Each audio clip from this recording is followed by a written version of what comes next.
Okay, so welcome to the March 17th meeting of the Jericho Planning Commission. Thank you everyone for being flexible with our new schedule to start at 6:30. Thank you MMCTV Aaron and Nancy for adjusting so that we can start our meetings earlier and hopefully be done earlier. Happy St. Patrick's Day. And I will welcome back Chris Brown, continuing as a member of the Planning Commission for the foreseeable future. And the answer to the question was yes, he's allowed to serve on both committees at the same time. So we're very, very glad that he's agreed to stay. Yeah, thank you for doing that. It means taking on a lot of. Yes, I have agreed to do it for now. How it goes. Gray hair start Right. right. How it goes. Okay, so tonight we will have some time for public comment. We'll review our minutes from our March 3rd meeting. Since this is the first meeting after the day of town meeting, we will take a little bit of time and just reorganize as a commission and adopt rules of procedures and elect a chair and clerk. And then we will continue our discussion that we're in the middle of working on zoning updates to enable housing. And Chris Shaheen will give us a report from NSJ from his meeting with the Affordable Housing Committee to bring them up to speed on what we've been thinking about so far and to get some input from them.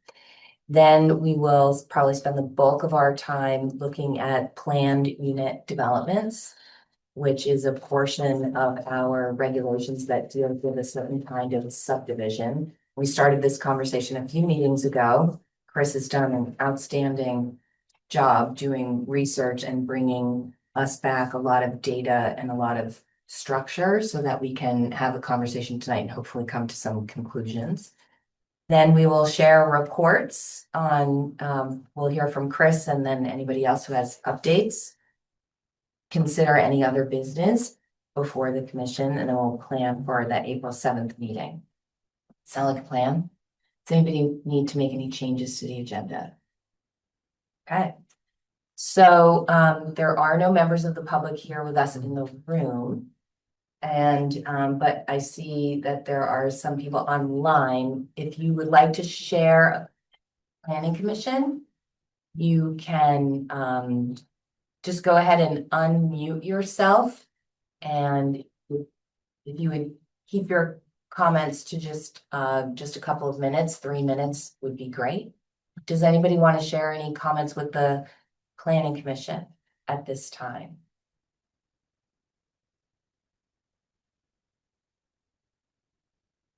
Okay, so then we'll move on, and would someone like to make a motion to approve the minutes of March 3rd?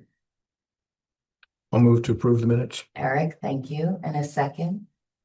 I'll second. Chris. So now that the minutes are on the floor, does anybody have any edits or corrections or updates to the minutes? Okay, so we're ready to vote. All those in favor of approving the minutes of March 3rd, please say yes. Yeah. Yes. Any abstentions? Any no's? No. Okay. Then I will hand it over to Chris. Oh, okay. No? No, You want me to keep going? well, this is for sure, I'll do it. So, I haven't thought about it. I thought you Says Chris. would. I can do it. Well, it's at the time of year when we just review our rules and procedures, and so everyone got sent a copy to take a look at. So hopefully everyone had a chance to look at it. Were there any questions? I did make a few changes. One was the time. I changed the meeting time from 7 to 6:30. That was really the only thing of substance. And then just before the meeting, Sabina pointed out that there wasn't anything about the responsibilities of the clerk. So not on what you have now, but I have a copy, assuming these get approved tonight, and I just added a line under organization number 1 that the clerk shall review and post minutes, so it's clear whose responsibility that is. Are there any questions about the rules? Just yes. I wasn't sure what number 8 meant. Meetings may be recessed to a time and place certain.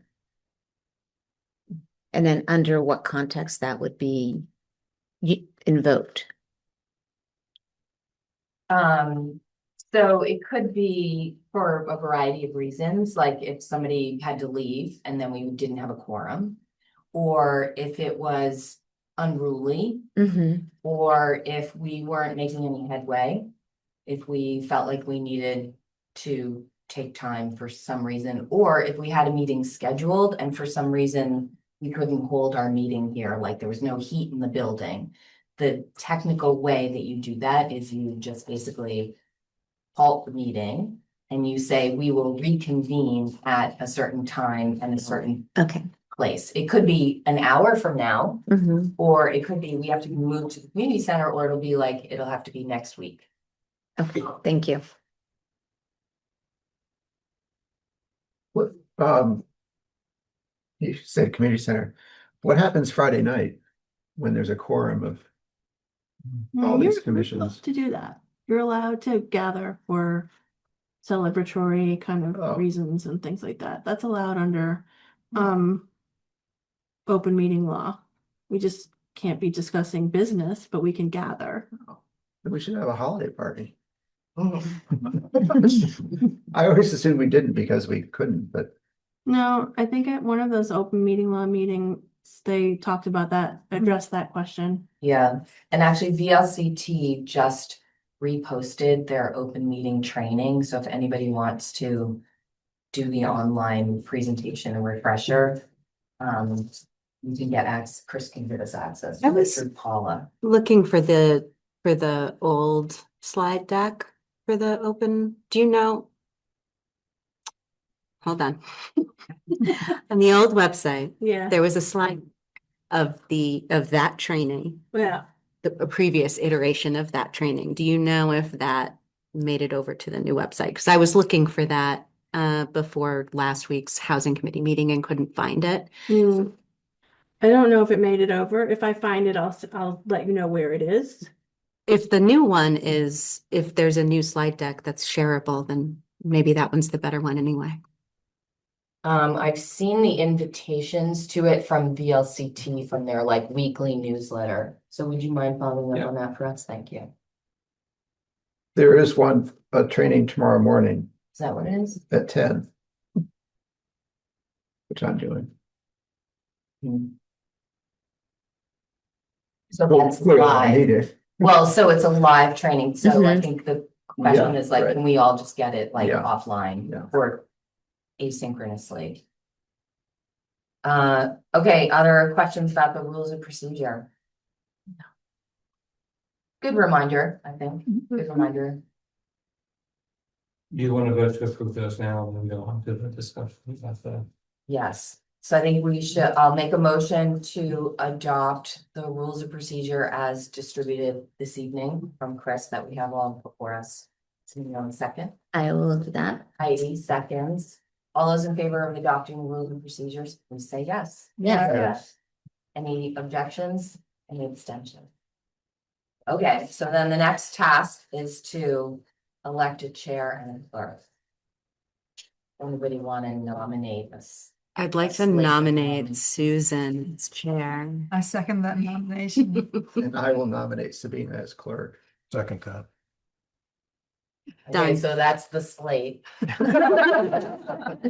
Thank you. I assume you do have the right to say no, but that would be really bad. Well, I love the job, and so I really appreciate that you guys want this. I accept the nomination. How about you, Sabina? Ditto, I accept. Yeah, and Sabina's a great team. Mm-hmm. Okay, all those in favor of electing Susan and Sabina as chair and clerk, please say yes. Yes. Yes. Any objections? Any abstentions? Okay, So I have a copy We have of to the sign this? yes. approved rules Oh, and okay. procedures to sign. So let's have that down. So we'll all sign the same one. Yeah.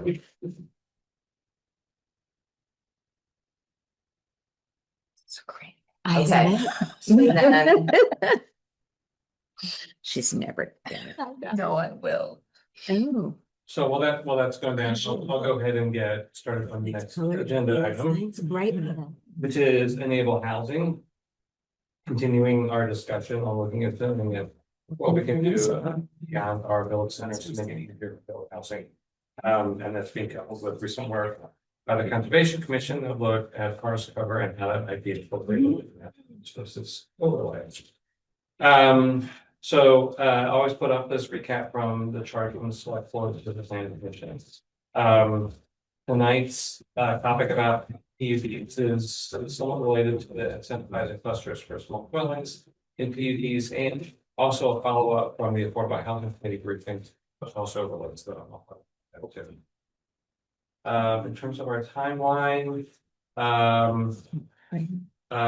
still need to be thinking about additional outreach we're going to be doing in April. However, this timeline is going to shift. Again, I really need to pull together a more detailed outline with outstanding issues that we need to get to. And Take me anywhere. I know we want to work through this as efficiently as we can.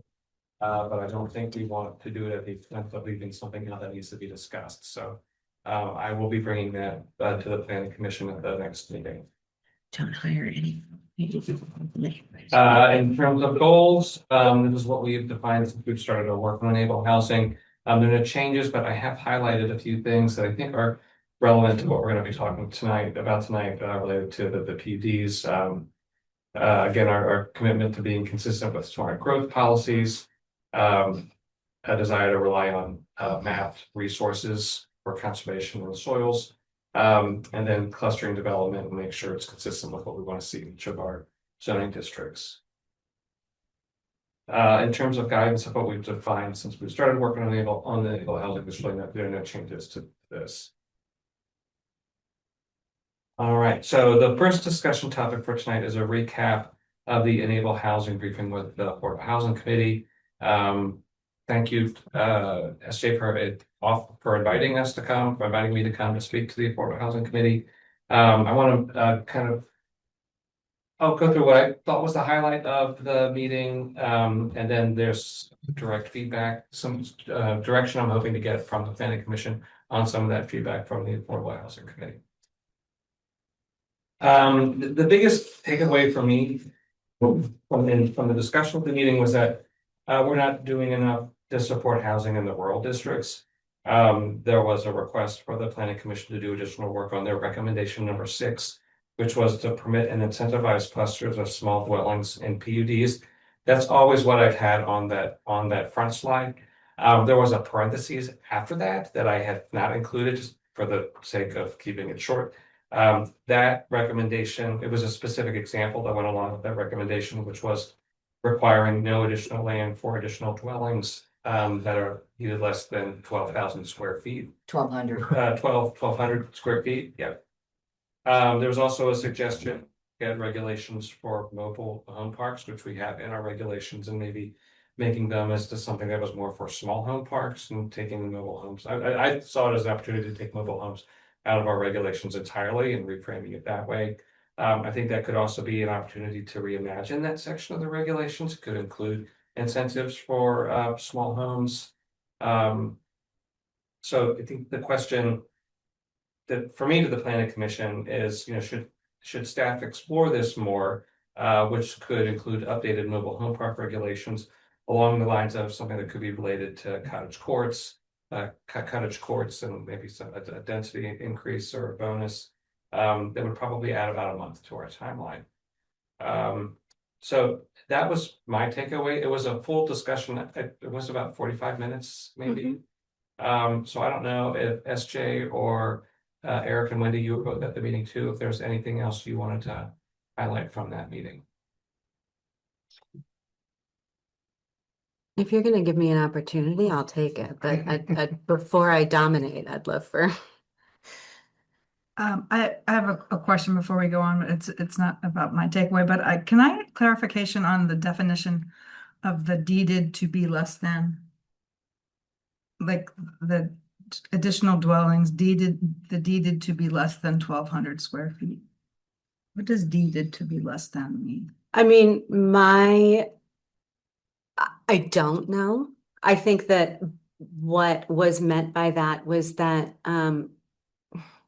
almost like perpetually affordable, that like these are small cluster court. So in the deed, Okay, that's what I was wondering. So it's a restriction. It it's can't, a it restriction. cannot be bigger. They Yeah. can't not make additions to that. Okay. That was how I read it too. That if you If were you're to gonna get put if you additional put the word density, deed in Yeah. there. there would need to be some assurance that you weren't going to start doubling the size of all of the small homes. So that wouldn't- Specifically because this is an example of doing something that doesn't require additional land for those dwellings. And so to offset that, ensuring that those be small and stay small. So that wouldn't apply to small houses throughout town, just in the case where someone was looking to do it without additional land. And what does that mean without additional land? That it's not subdivided? What does that mean?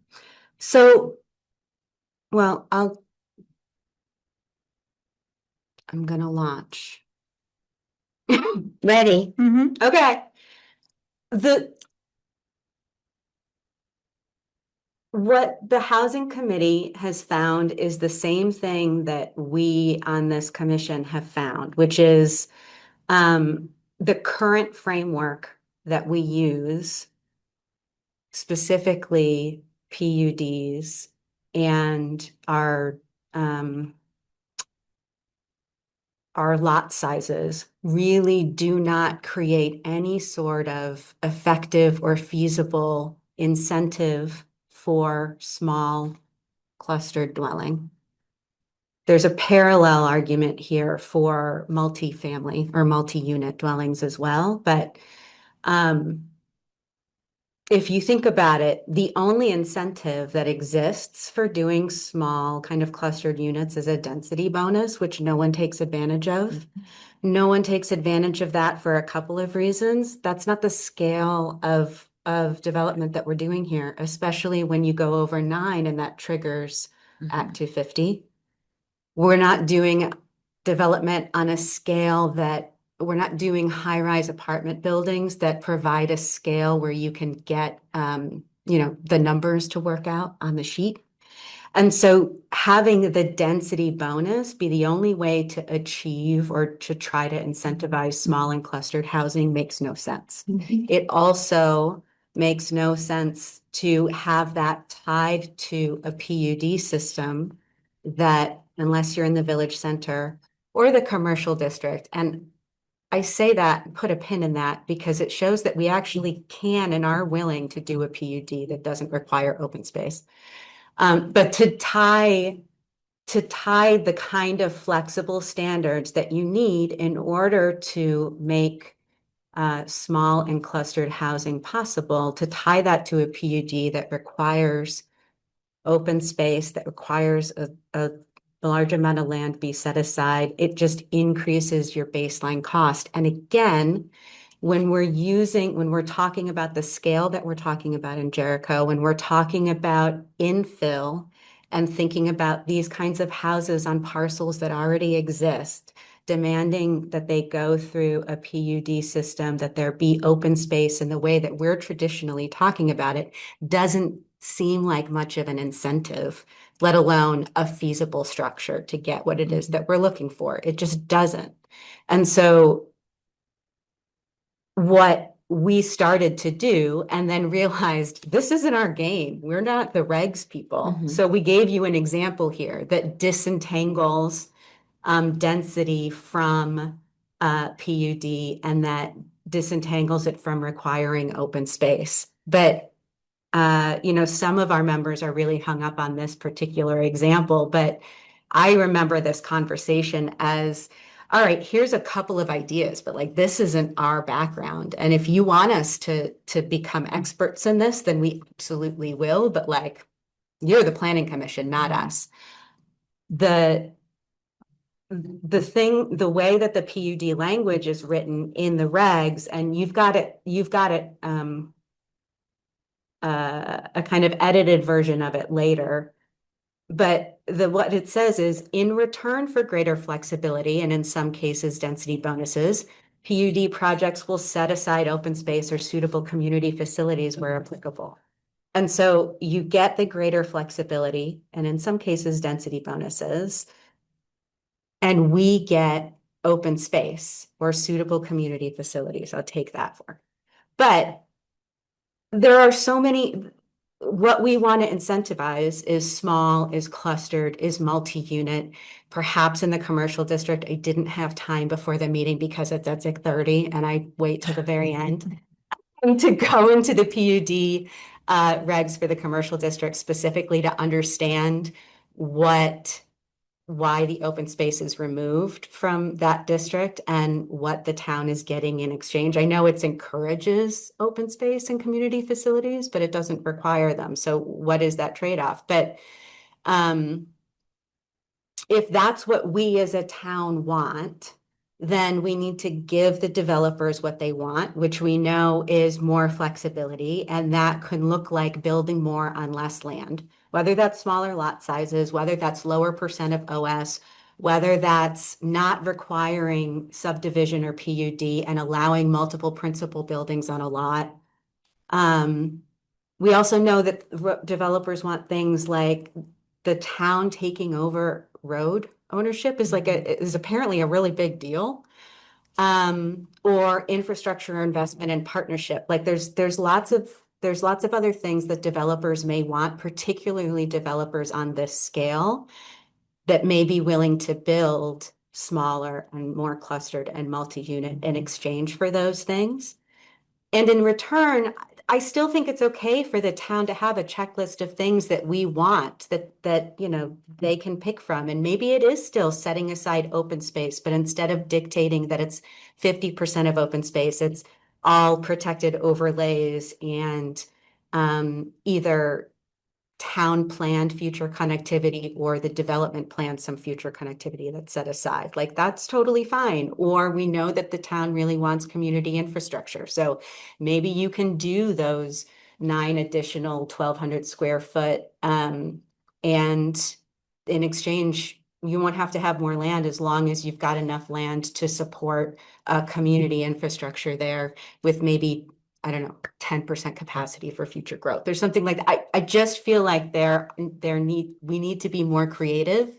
And the spirit of 6 was that kind of creativity. And I think we have done a lot of things as a planning commission to come up with ways where we can the guiding principles, the goals of the project at the start have always been the same and have always been in line with this. 6 pulls out the coming up with some kind of incentives. And Susan and I remember talking about this years ago and coming up with a chart and like just throwing everything we could think of at the wall of what kinds of incentives we could come up with. But that's, I think, the spirit of 6. But literally, I just literally don't understand, what does it mean, no additional land for additional dwellings? I just don't know what what do you mean? Yeah, so if I've got a parcel and I want to put on a 1,200 square foot home on that parcel, should be able to do it. It's small, why not? But So it would be subdivided because the person Doesn't who have to owns, be. It could be. right, but it's not an ADU you're talking about. It's a separate Correct. house. Correct. So, which I guess could either be a rental or it could be owner occupied.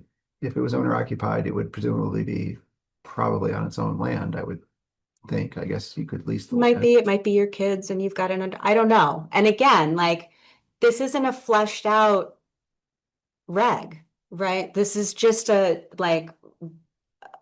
we need to think about the kinds of things, the kinds of people that have come and sat at that table and said, I want to build a house for my kid, or I've got a tenant who wants to build a house on my property and I can't, or the kinds of infill that we've been talking about. And currently the only way to do many of these things is to go through a PUD. And I don't know that going through it, except in village centers, I don't know that going through a PUD makes any of it feasible. Right. One of the things when I think of a small, less than 1,200 square foot house I tend to think of it, not always, but often as a starter home or as a downsizing home. When I think of it as a starter home, I think, oh, design it so that they could do an addition later, so that as the Sure. family grows, they grow in place. Sure. So And so that that wouldn't probably work with wouldn't the be, issue. it absolutely wouldn't. That Right. wouldn't be in a small cottage cluster of homes because the intention of that kind of housing type isn't to grow. It is to meet this particular gap in housing. Starter homes are certainly another option, and would it make sense for? I guess I'm wondering if one could make an argument to be even more relaxed and say it doesn't need to be deeded. Yeah, I think so. I think that there's a gazillion different arguments and ideas to throw out. And I think, we have Chuck Lacey is a very strong proponent of that, and I am not going to make his arguments on his behalf Of it of this particular being this with or without this the deed. particular example. But with the question, should we explore additional incentives? That's my pitch to say yes. And the reason that mobile homes comes up for a number of reasons, but mobile homes is a really excellent example of why, yeah, they're possible, but it would make absolutely no sense to do in our regs because they are each an individual single family dwelling.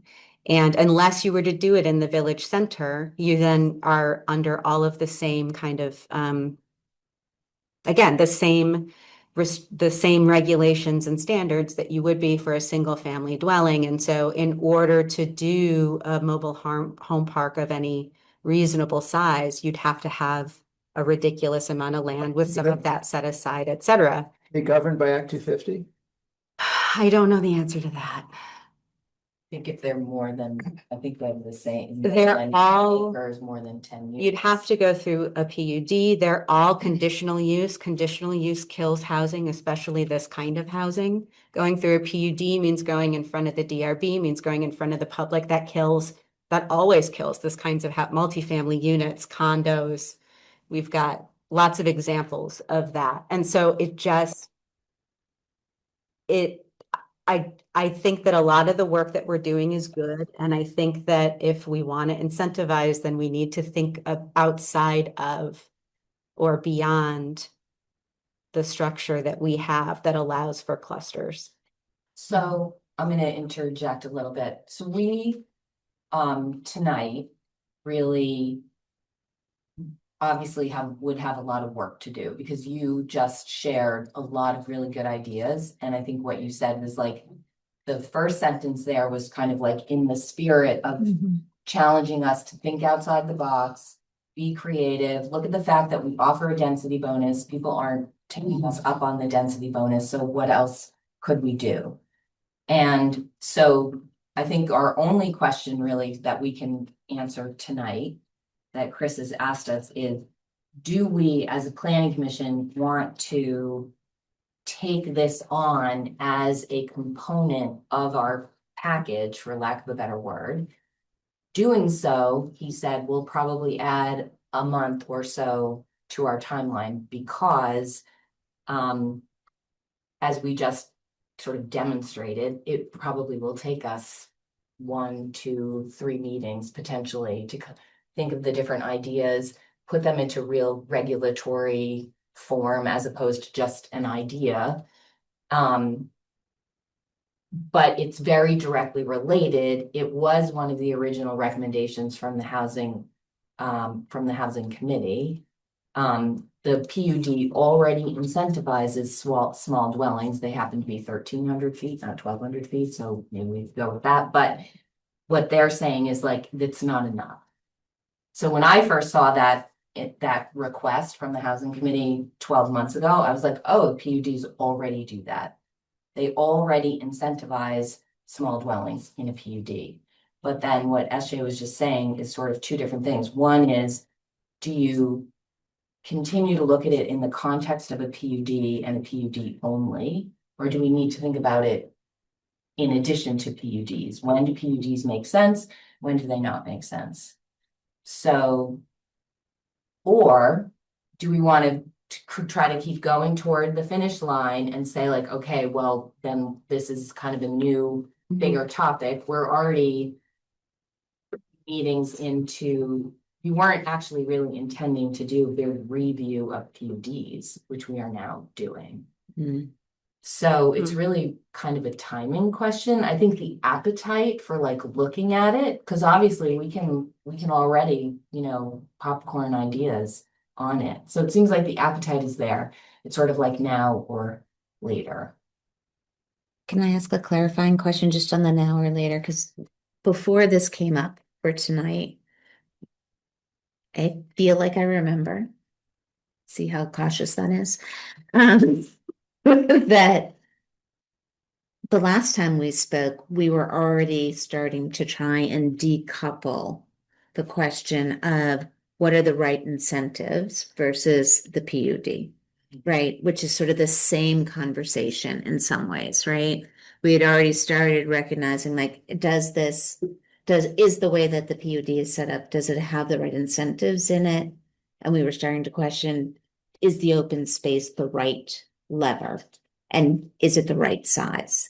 So in some ways, it feels like this is just a continuity of that conversation because but it is part of that more in-depth look at the PUD. So I had sort of assumed we were going to be talking about, sort of this.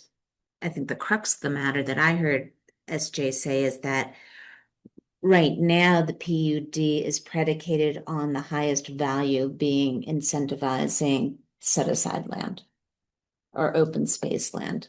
I don't know if it's true or not, but that was what I heard, versus incentivizing small dwellings and cluster dwellings. And do we want to rebalance that within the PUD or within some kind of other incentive structure?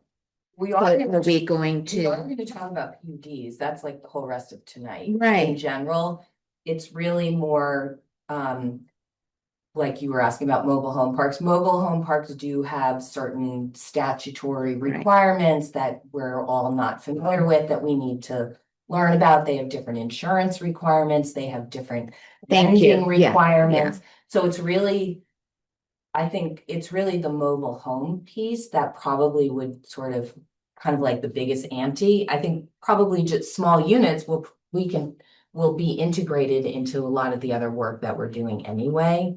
that was the part that I was Yeah, trying to Yeah, get so at. it's not Susan. getting quite. No, that's okay. So finish that. what you're saying is we can still pursue this increasing density, smaller units clustered, if indeed there is something different regulatory at the state level for, I'm gonna put in quotes, mobile homes, then that's gonna take more.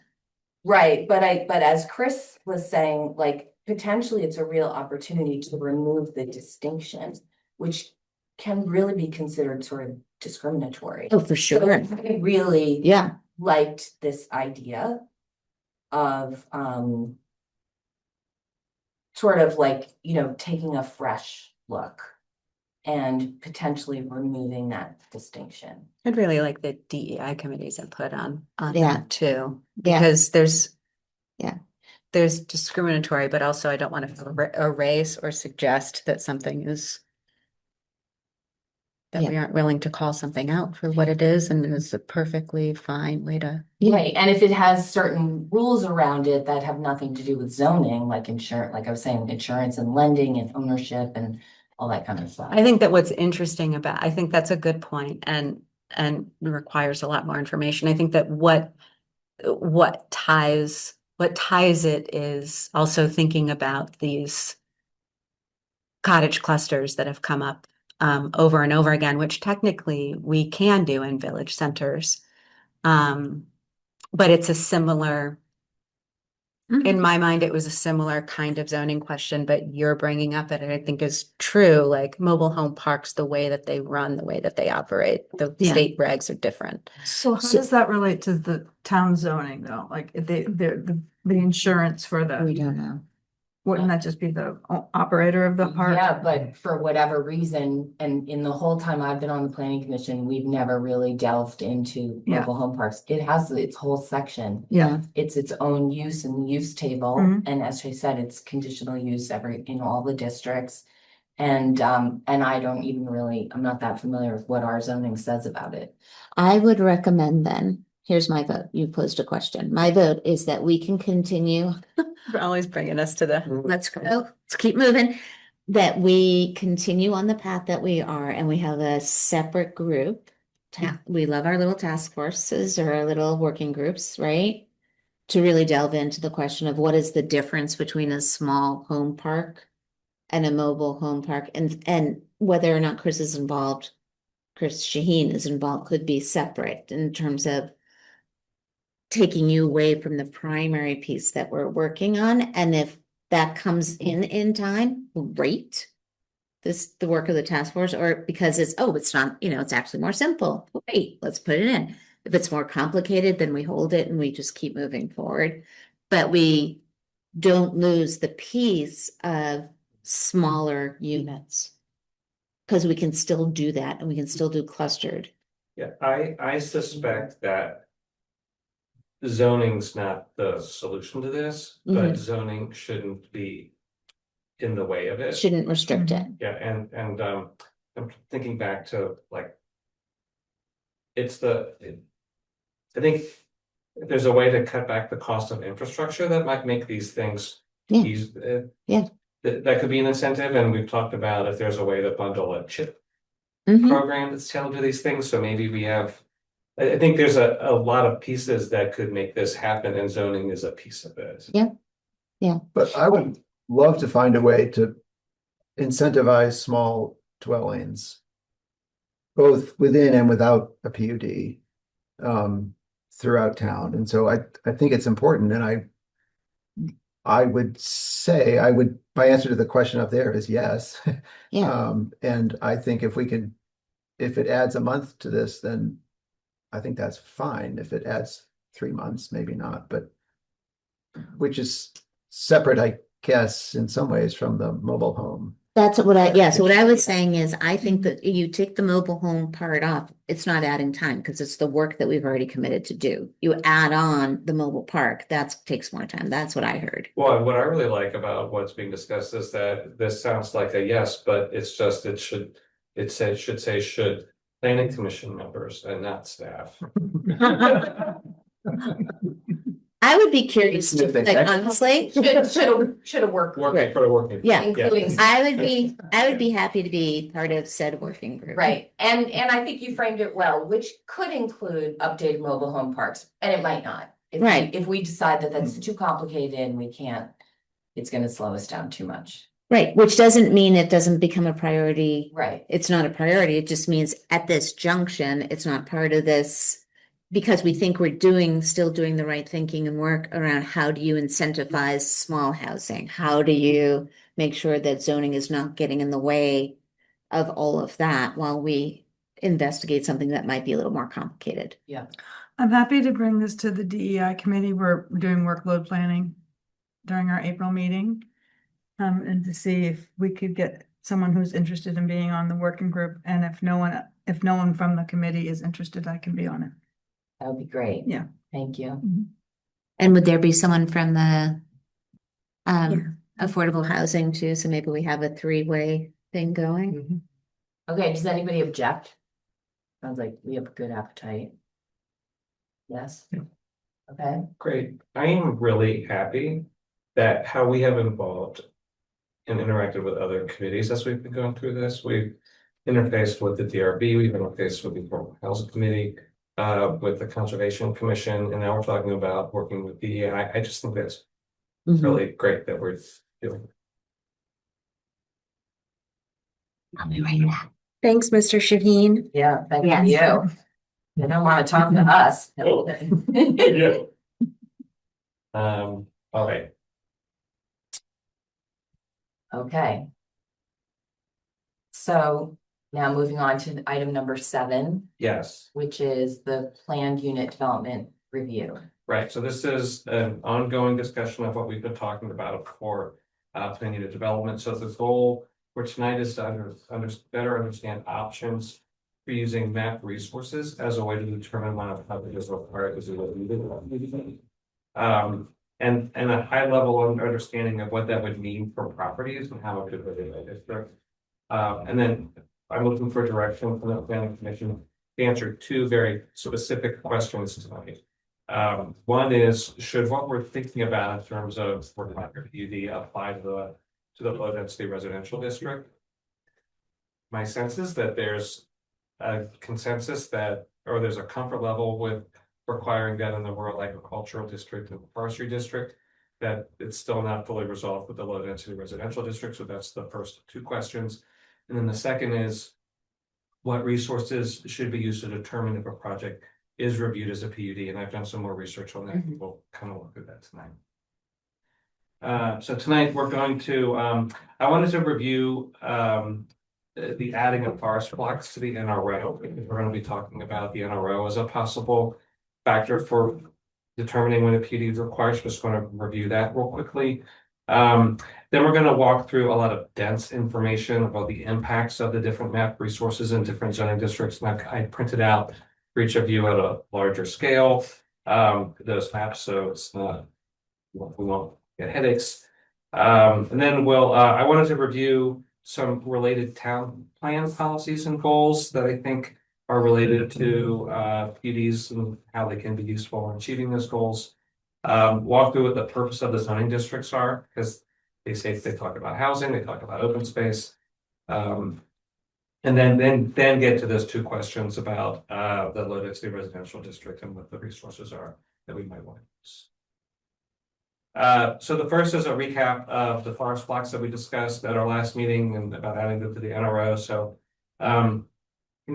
I think we've talked about 2, but there's sort of like 3 categories. One is the existing high elevation forest blocks. Those are what are shown on the screen with that down green line.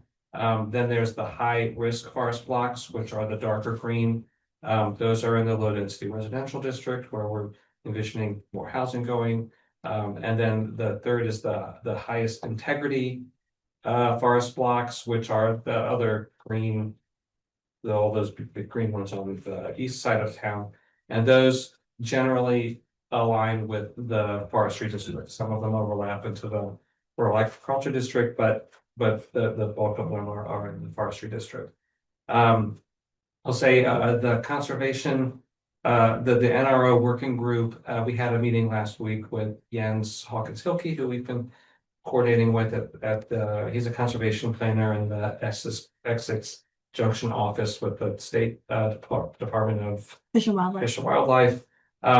He gave us positive feedback on the approach. He really liked how we had distilled all of the information that we had gotten from Arrowwood and then applied it through a land use lens and applied it the way that we're applying it. He really, I think, I don't know if you want to say anything more, but I thought he gave us good feedback. He really liked the approach we were taking.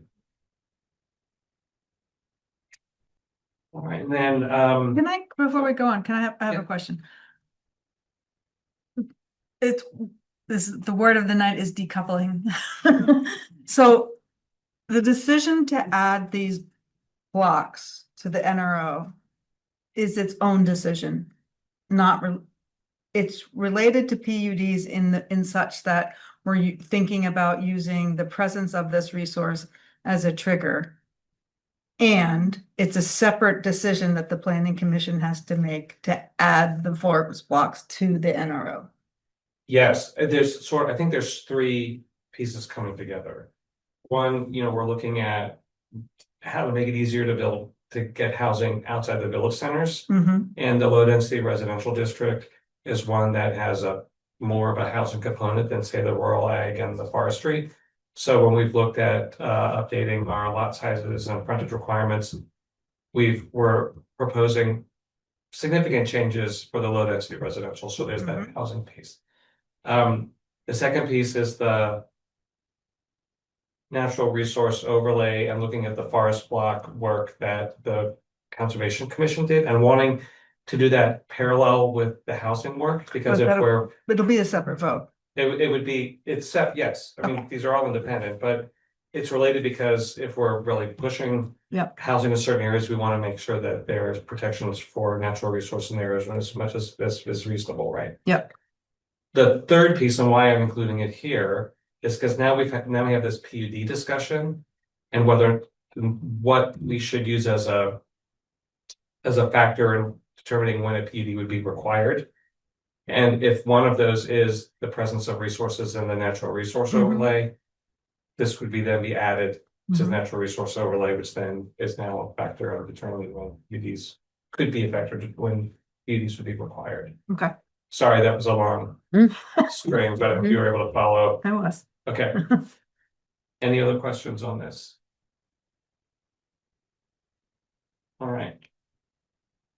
So at the last meeting, we talked about this idea of using the presence of different resources on a site to determine what PUD would be required. We have a whole list of things, and I think there's a really good discussion about, well, why would we do that? That's all over the place. You know, what would be a more discrete way of looking at it? So what I've distilled it down to, at least for what I was looking at, was just at the natural resource overlay and then the prime agricultural soils, because I think those were most, in my mind, those are most related to some of the goals in the town plan for the districts that we're looking at.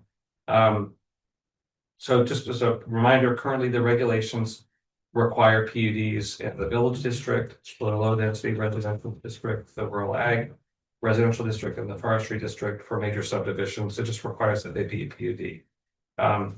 And then what I had, and talking to Chris Flynn, what staff is recommending is not requiring it in the village district, but then moving forward with using map resources to help make that determination.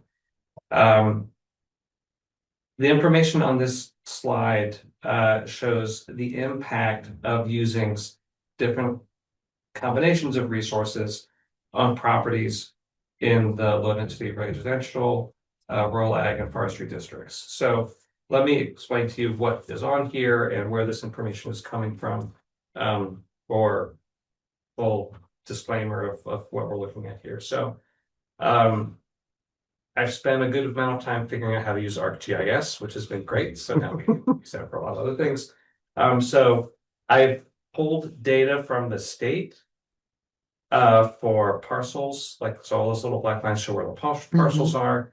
I've pulled data on our natural resource overlay, so it's what is in our zoning overlay district. I've taken the data from Arrowwood's forest block analysis and pulled out those blocks that we wanted, that we've agreed on adding or have just talked about adding.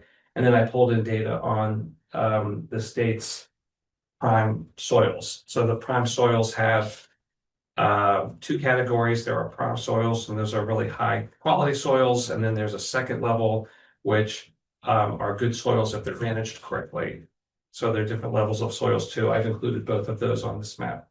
Now, I've taken all of that raw data, which is good data, and I put it into AI. And I had AI do the analysis. I did some testing to make sure I was comfortable with what was coming out of it. So for example, I said, okay, here are our zoning districts. Here are our parcels. Generate a map that shows all of the parcels in the low density residential district.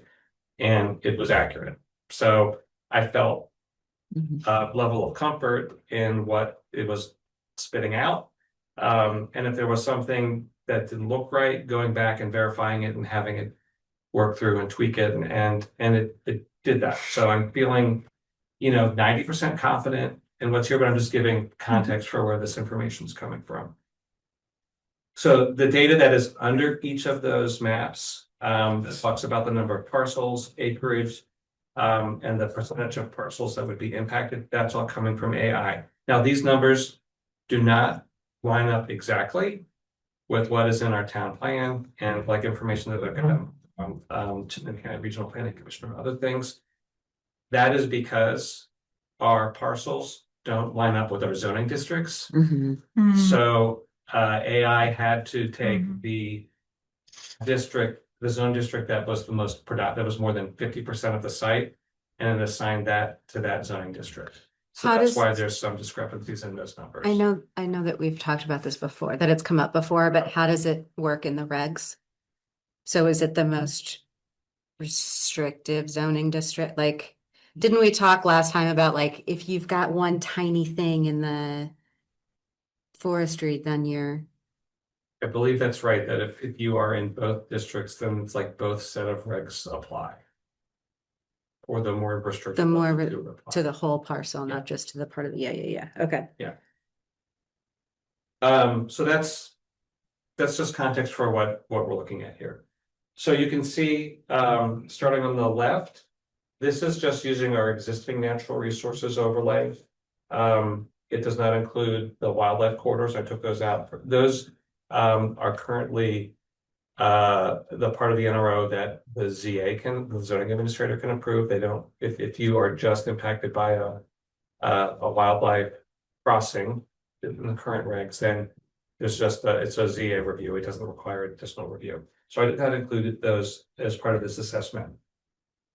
So for low density for the low density residential district, if we were using just the NRO resources as a requirement for PRD, it would be almost 30% of the properties. Now, this says that there's 448 parcels in the low density residential district. It's true.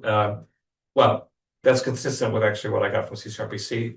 The majority of those, the vast majority of those, are small parcels. They're less than 10 acres. There are, I think there are 9 that are over 100 acres and maybe 20 or so that are above 20 acres. So there are some large sites in the LDR. Anyway, and then you can see for rural ag, it's 56%, and then for forestry, it's 89%. I did percent of parcels, not percent of area, because I thought it was more important to see how it was impacting residents. At least that was my thinking. The next one takes the existing NRO resources and adds the forest blocks that we were looking at. For the low density residential district, that increases the number of parcels from, I'll say 30 to 60, so it doubles it. For the rural ag, it's actually not that much of an increase. It's 56 to 62%. And then for forestry, it's 89 to 95. Getting into the third one. So I'm adding prime agricultural soils as a trigger. For LDR, that bumps it up to 79%. From what I could see visually, that's a lot of these parcels that are along plains. And in the key, Chris, are we looking at the oranges and not the yellows for the prime soils? The oranges are the prime soils. Those are like the state There's identifies as different being gradations. the highest level. Okay. The yellow ones are just a statewide classification where if they're managed correctly, they're still good soil, but they need to be managed correctly. Okay. But do the But it- percentages calculate based on both orange and yellow together, or just the orange and yellow together? Okay. Yeah. Can I go back for 1 sec? Yeah. Mhm. Because I need to, like, now that I've been a little bit in the data, I need to zoom out again just for a second to make sure. The reason I'm looking at these, I just want to make sure I have the No, right I'm question. Like, not laughing at the you. reason I'm looking Yes. at these is because we're trying to figure out which, is it possible that any of these factors, the NRO plus the forest blocks, or the NRO, forest blocks and prime soils, should trigger a PUD? Correct. That's why we're looking at it, like which one of these factors, if any, Correct. Right. are gonna be factors that we're gonna use as one of the lenses to say, in these particular zoning, these are the triggers that would say, given this situation, we do think there's a PUD, versus maybe if there aren't one of these things, we would just say, oh, hands off. Correct. So this is a slide that's later, but I'm going to jump to it now. So, okay, just because it helps me interpret what I'm Yeah, looking it's helpful for everyone. Okay. Yeah. So there's 3 factors that staff have been recommending. There was major subdivision, keeping with that, which is 4 or more lots. Mhm. There were zoning districts, Okay, what do we which have we're here? not recommending village. Yes, for rural ag, yes for forestry, LDR is what we're talking about tonight. Mhm, Um, and then the mhm. third is the presence of these resources, along with those factors. All right, Because currently, it only plays on the question of a major subdivision right. in several districts. A couple of districts are off the table, but the majority of the districts. And remember, Chris, at the very beginning, one of our like big guiding principles is using the mapped resources so that it's not such a blunt instrument. But it's driven by a rationale instead of just sort of an arbitrary number. And then the purpose of what's on this slide is just to understand the scale, the consequence of the decision. And that's not the the right impact, word. the impact. The impact. Right, but Right. we should also sort of, as you go through, it's kind of like directionally. Yeah, But the current is 100%. For every major subdivision, the current regulation is that all these? would be 100% because it doesn't care about the mapped resources quite as much to determine. And it applies in all of these districts. For any major subdivision, it's 100, all these would be 100%. This is just great. Let me Yeah. just say, Oh. this is Yeah, really great. yeah. Mhm. Well, I thank you, but I mean, I also have to give credit to ChatGPT because it's very helpful. You conceptualized it though, but you're the sort of behind it. Even though it is using AI, I mean, AI is super helpful, but it was a lot of Yeah. back and Mhm. forth. to Oh, make yeah, Sure that yeah. it was giving us something that was. But it just conceptualizing how to lay it out and having the different layers of information, even if it's not as precise as you might want. Thanks. Yeah. I think it's good. I think it's the right level of. Yeah. I mean, it's a lot of information, but I think it's good for this discussion. Can I add which no one's going to want, but a potential fourth dimension? No. Way to sell it.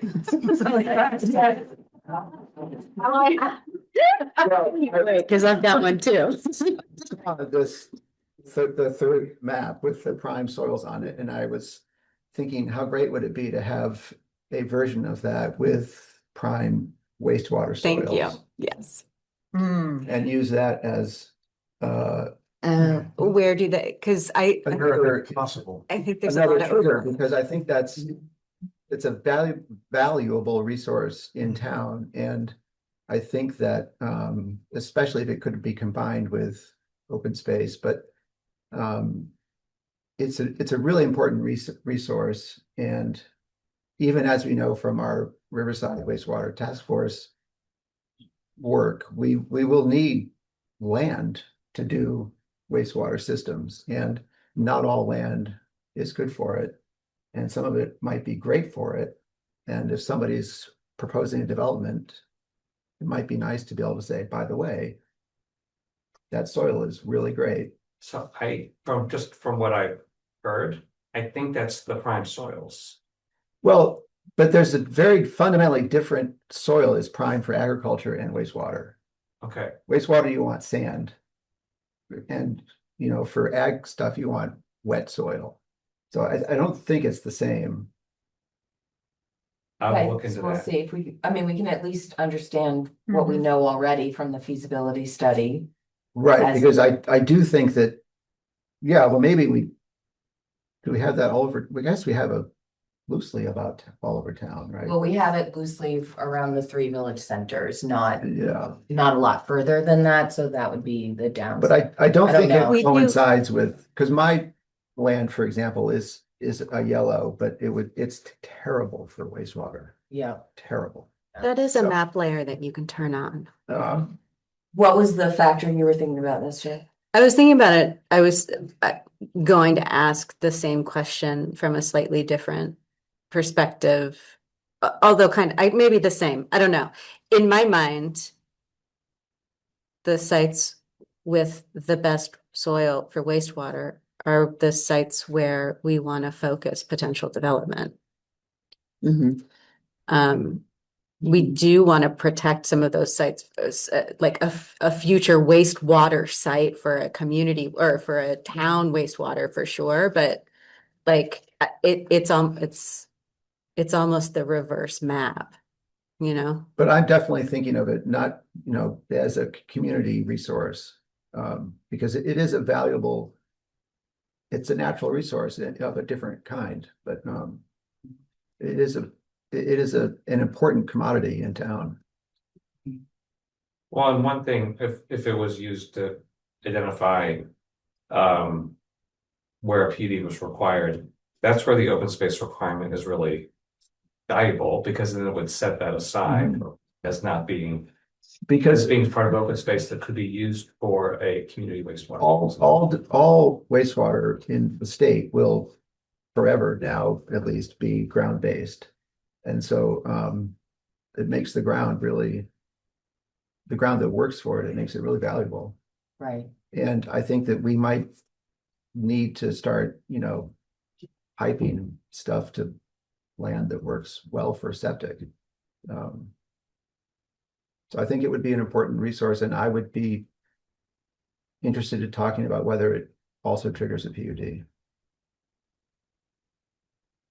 Well, I Or like conservation, the idea. permanently conserve it for use as that. Yeah. Yeah, right. So yes, I will look into that and bring that back here. How do you see that as separate from this, or do you see that as being folded in? I see it as the fourth image.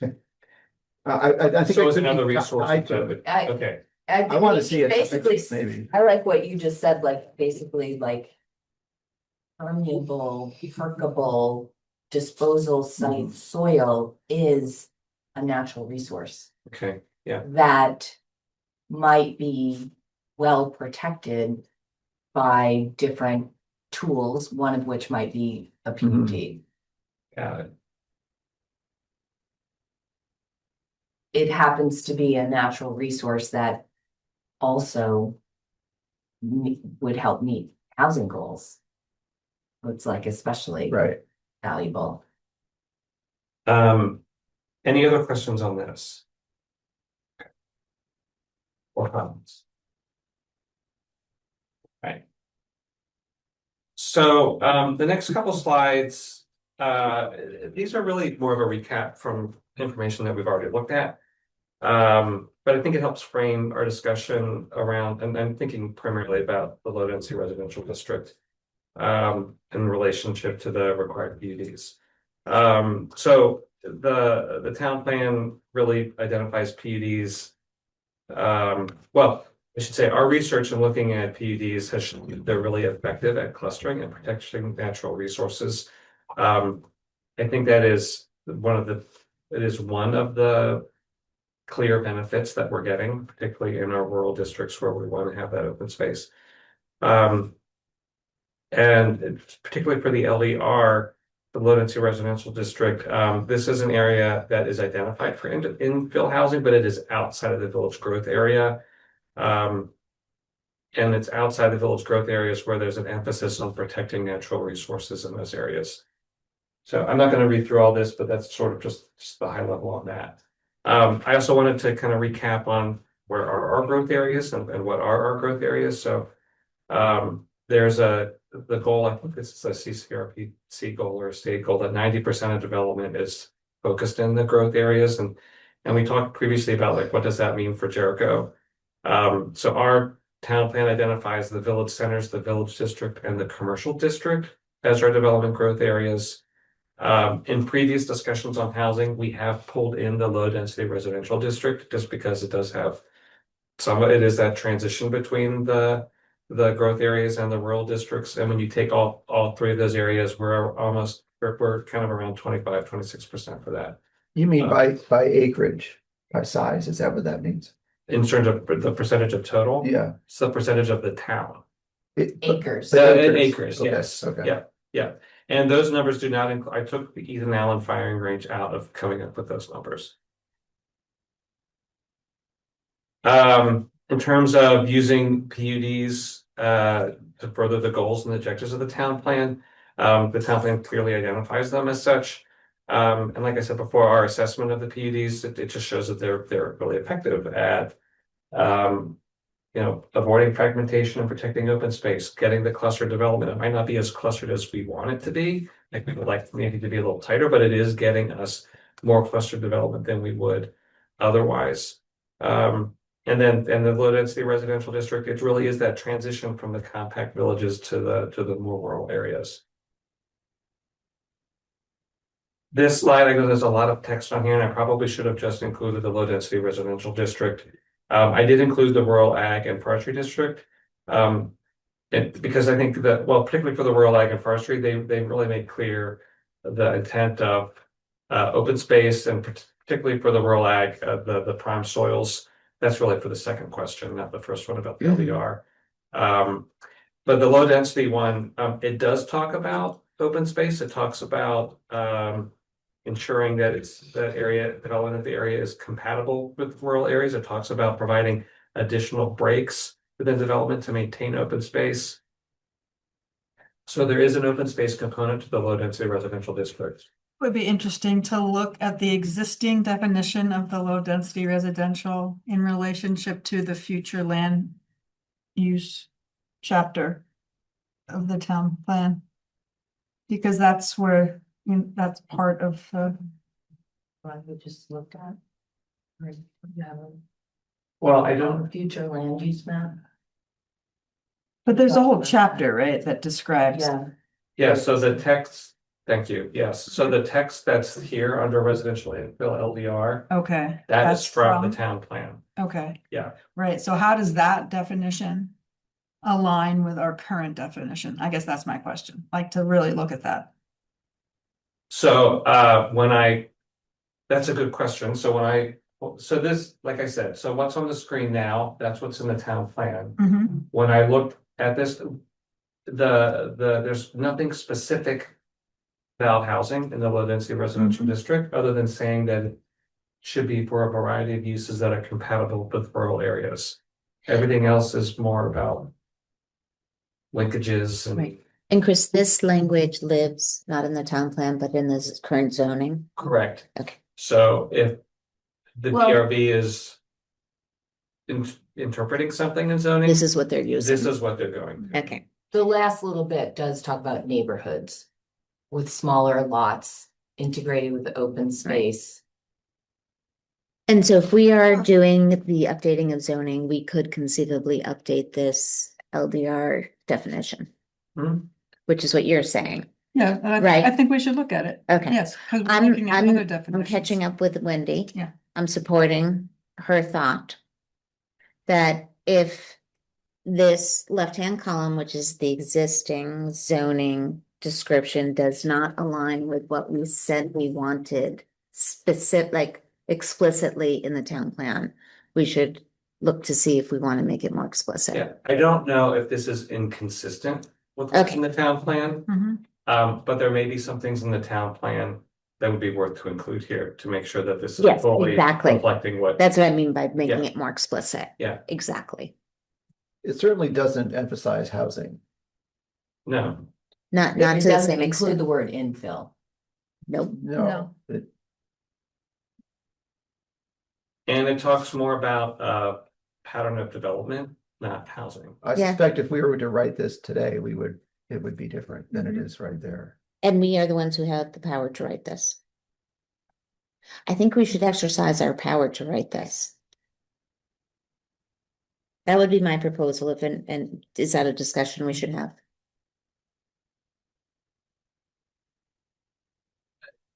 I'm sensing agreement on looking at that. Okay. And that, so we say, Chris, can you please bring us back some language that brings the two together? Yes, Thank you. I'm saying yes. But Wendy and Sabina, you guys did such a great job in working on the commercial district. Let the negotiations begin. Yeah. Hey, you. Okay. Right, Yeah. right. I would say like wholesale changes, I think tweak, Oh, yeah. modifying around the edges to sort of flesh it out, make it a little bit more obvious. I'd be comfortable with that. Yeah, I don't think as it's currently written reflects how we have been thinking about the low density residential. Mhm. district. Right. Thank you for noticing that. Sure. It's- Okay, so now before getting into the discussion questions, so this, I've already covered this. This is what I jumped ahead to. So I'm just gonna go through this real quick. But the current regulations for PUDs require, they're required in major subdivisions and the village, low density residential, rural ag and forestry districts. And the PUD is optional in the commercial district. And then what staff is recommending is, not requiring it in the village district. Our current recommendation is to include it in the low density residential district, the rural ag and forestry, and when map resources are present. So that's what we're talking about. Also, right now you cannot do a PUD in a village center. So we're adding it back that if someone wants to do it in the village center, I'm not sure what the benefit is for someone doing a PUD in the village center, but for some reason they want to, I don't think they should be precluded from doing it. So it's optional then to the applicant, but not to optional for the DRB. When I read this, I wasn't sure who was exercising the option. This is, yes, is optional for the applicant, Okay. correct, Okay. correct, yeah. I don't understand what it would be. In a village center, Like, is that what you're, is it? the vil- yeah, like I don't understand what, like to do a PUD means you're following this set of standards, dimensions and standards, and you're agreeing to set X, Y, and Z aside. Like those standards don't exist For the village center. for the village centers. And you can do whatever you want. Like, I don't understand. I don't know. That seems like one of those weird logic loops that someone who was litigious would love to just play in. Except, Like it doesn't mean anything. well, So why It could mean something compared to somebody who's just thinking about a subdivision and they're gonna make a site plan, they're gonna make lot lines, they're gonna file a plat, and then they're gonna sell you a lot and sell you a lot and sell you a lot and you do what you want. Compared to someone who maybe has more of a vision about how they want this development project to unfold, and they have a more holistic view, and so their approach, they would think of it as a planned unit development. As a developer, I think that's a common paradigm that the developers work in. And if we have fewer requirements, all the better for them. Okay. So the DRB is gonna review it like a PUD and check it against, I guess, doesn't matter. There's nothing to check it against. Well, we I have goals and objectives for PUDs. Which okay, would actually, I look at those goals and objectives and think every subdivision should be doing those things, sure. not just PUDs, because they're so resident friendly. Sure. They're so focused on good design and being efficient with infrastructure and. Okay, if the ambiguity of that doesn't freak you out, then I don't care. I'm thinking about a particular piece of land in Jericho Center that has development potential.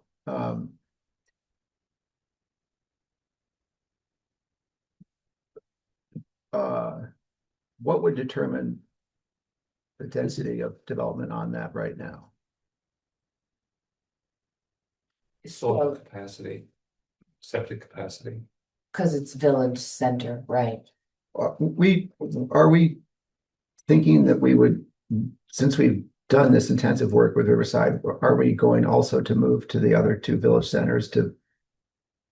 Isn't that on our list? We did that in the BMG. We removed minimum lot sizes and density limits. So in Jericho Center, it would just basically be resource-based, based on what the land could support. And then it's And whatever, dimensional standards.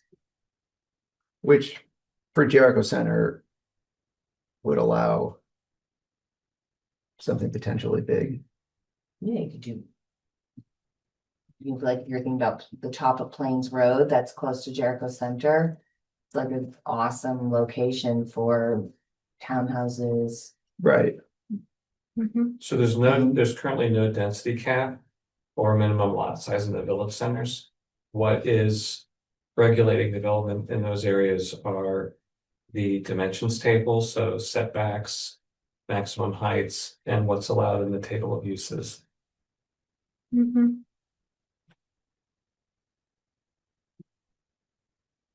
Well, yeah, I guess yeah. It's, you're right, it logically Like, I doesn't don't- exactly make sense. I don't see why Like- you couldn't do your holistic view. Right, and but then still, we like- were like, well, to make it symmetrical, like, why leave it out? Why not give the developer the option? Because right now you cannot do a PUD, and I But you could Can't- still make your site plan from the whole, I don't know why I'm Yeah. arguing this as though I care. Right. Oh, Yes. just don't, I'm so sorry. This recommendation came from Chris Flynn. I think all of us probably don't think it will Yeah. be used, but The question I is, think his point was, why take it away Right, as an option? right. Why not just leave it there as an Yeah. option? and make if there's it no harm symmetrical? done, Right, Not to Right? throw a Am I monkey framing wrench it in- right? into all Yes. that. But if you have an HOA in the village centers because you went up to Jericho Center and you decided, I've got enough land, I'm gonna build the septic for my development. Typically, you would want to do that with an HOA as a PUD to, I believe, to make sure you get consistency in what comes out of it as a developer. So I would see that as a situation where you might say you really need to have this rather than do what you want to do. You need to have the review of it. well, I don't think the zoning would differentiate a subdivision versus a PUD if you wanted to have an HOA. If you're the developer and you just want to do a generic subdivision and have an HOA, that's fine. There's no tie together. But you're right, that's what I'm saying. That's how the developers generally seem to think, is like HOA, PUD, doing like a whole plan compared to one lot here, one lot there, subdivide here, subdivide there. Okay, so next question. This map with the updated NRO does not include that information for village centers. So if that, I think that the NRO is a good trigger for a PUD, but that might also exist in a village center. An NRO. Particularly for the soils, as we were talking. Yes, so the NRO would still apply to any development. It's just that in this particular case, it wouldn't say, like, think about it as a flow chart. It wouldn't. If necessarily major trigger it. subdivision, yes, go this way. If NRO, yes, PUD. But that's different than if NRO, then I just have to meet the NRO standards, which is not necessarily, doesn't Doesn't require. require- I think I figured out my confusion. I think there's like laying out your, how you want to lay out your neighborhood, your whatever, your site plan, how you want to design that, and whether or not it's rigid or clustered and flowy and happy versus how a plan is reviewed and what is mandated and what is whatever. And I feel like that's the distinction where you're talking about this side and I'm talking about this side. And so like, that's why it doesn't make any sense to me. Like, you can still do this. You can do whatever the heck you want. You can have your nice flowy thing. It's not gonna get reviewed like you would review a PUD, and that you're gonna have to go through, you're gonna like check the math to do the Mhm. thing and set the thing aside, and you're gonna have this special set of standards and dimensions and make sure that it aligns with those dimensions, because those things don't exist. So I think that's where our disconnect is. And if this language that seems ambiguous doesn't matter, it doesn't all of a sudden trigger some confusion about what the DRB can and can't or should or shouldn't mandate, then Are you doesn't saying in matter. general or just this specific? Just section in of this village village center. centers? Just this village center debacle that apparently I Right. do care about because I can't stop. Right, yeah.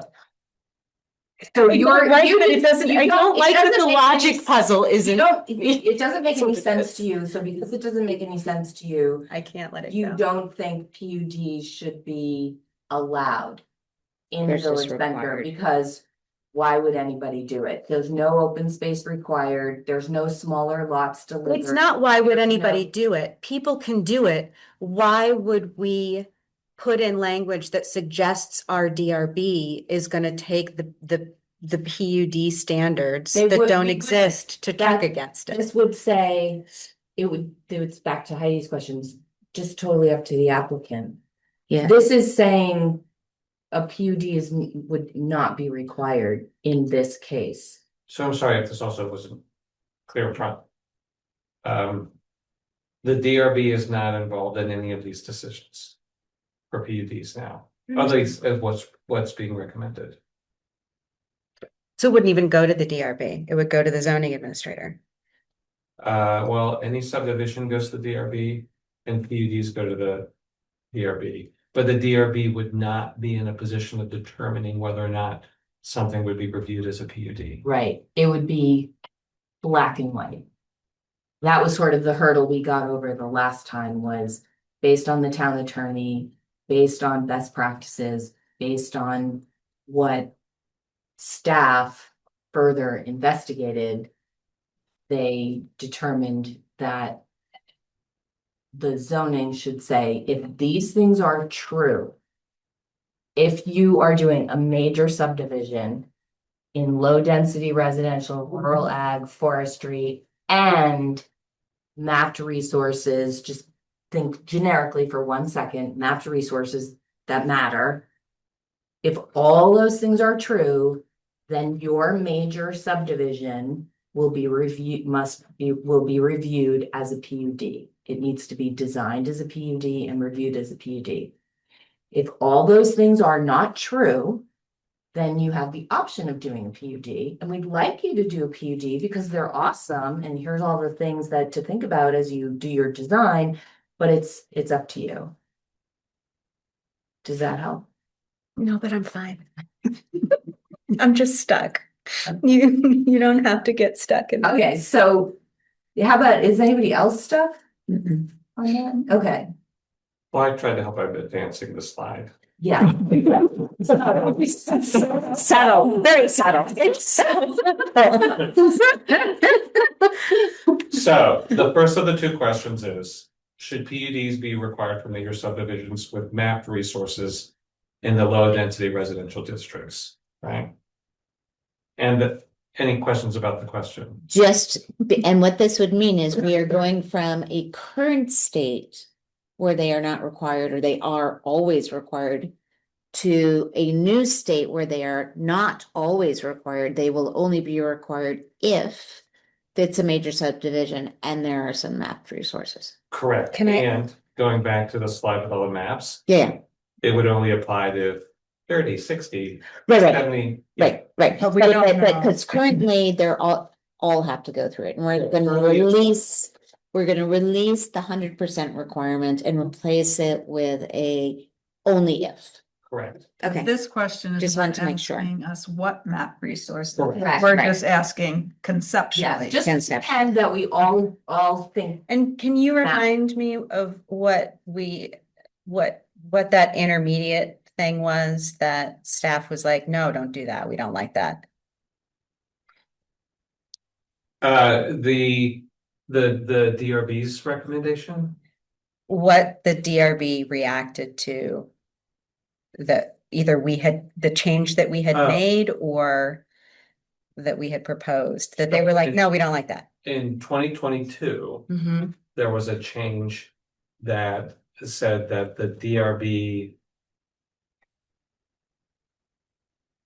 could it was in the judgment of the DRB, a PUD would better meet the objectives of the town plan than they could say this has to be a PUD. Okay, it was wishy-washy. And the feedback, Okay. and that is, Okay. and that is what the DRB presented to the planning commission that they would like reintroduced. And the feedback that we got from the town attorney was that being more specific would be preferable. Got it. Okay, thank you, sorry. And CCRPC Yes. and the BMG. I have a thought on the question. Are we thinking I'm about the ready. question now or not? Well, I pulled together a summary slide, just of like, I'm not gonna look at it. No, too much. too much. Go back to the other one. There we go. Sorry, Chris. No, I was about that myself. And ordering of the slides. Yeah, so, no, this is a okay. great You just have question. a clarifying question about the question? Are you ready to I have a vote? thought about the question. Let's have it, Chris. Answer to the question. I have something to think about as we Okay. answer. I was thinking that in the low density residential, since we are increasing the density we're decreasing the lot size from 3 acre to 1 acre, right?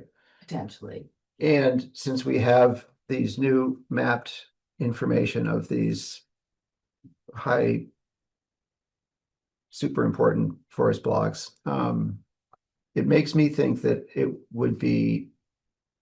that would be a good argument to require a PUD, because you would want to have particular awareness, thoughtfulness about how you develop greater density in an area with high risk forest block.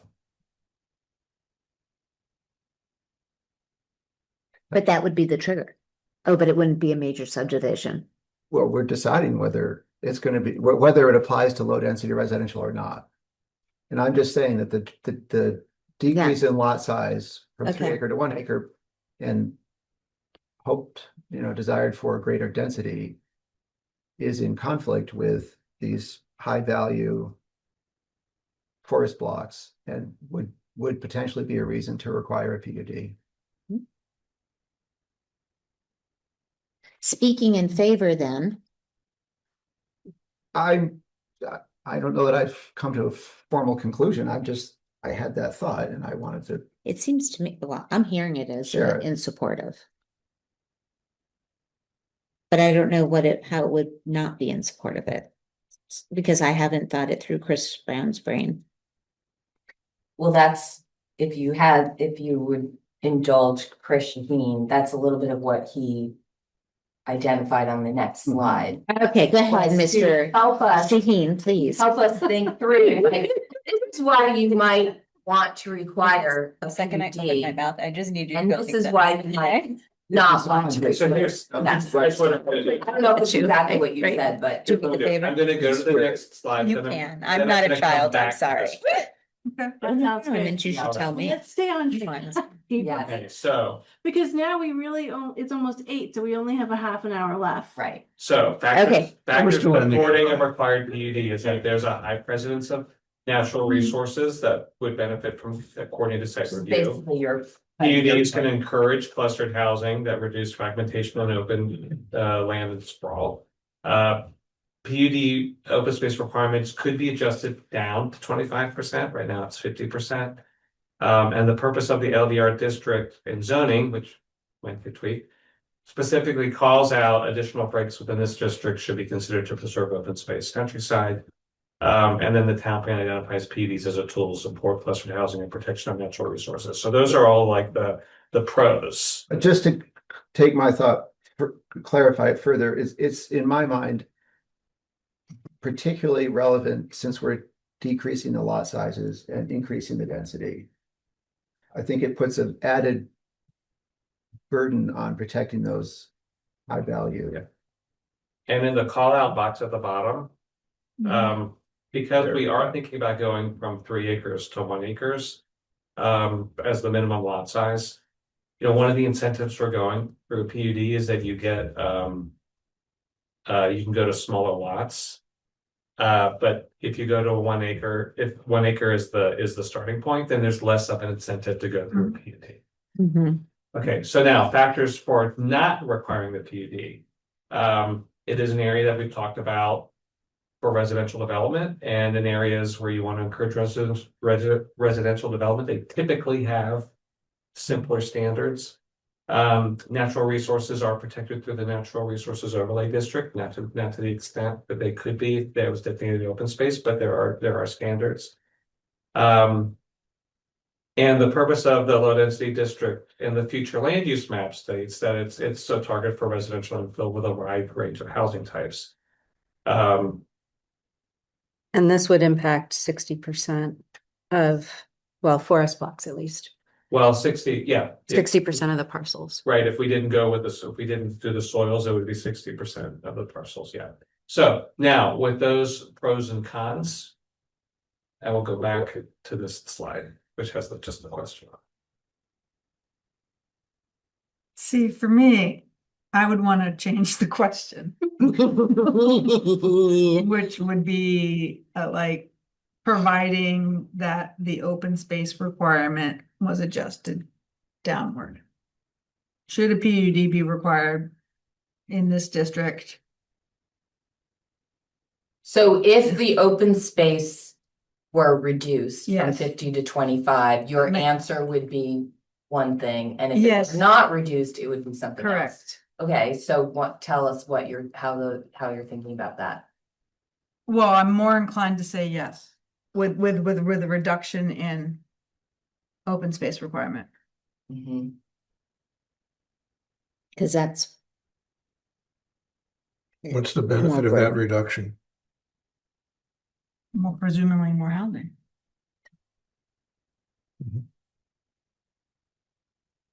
Yeah, so my understanding, and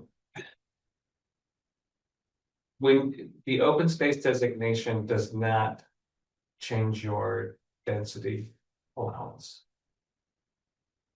Or well, no, that's not true.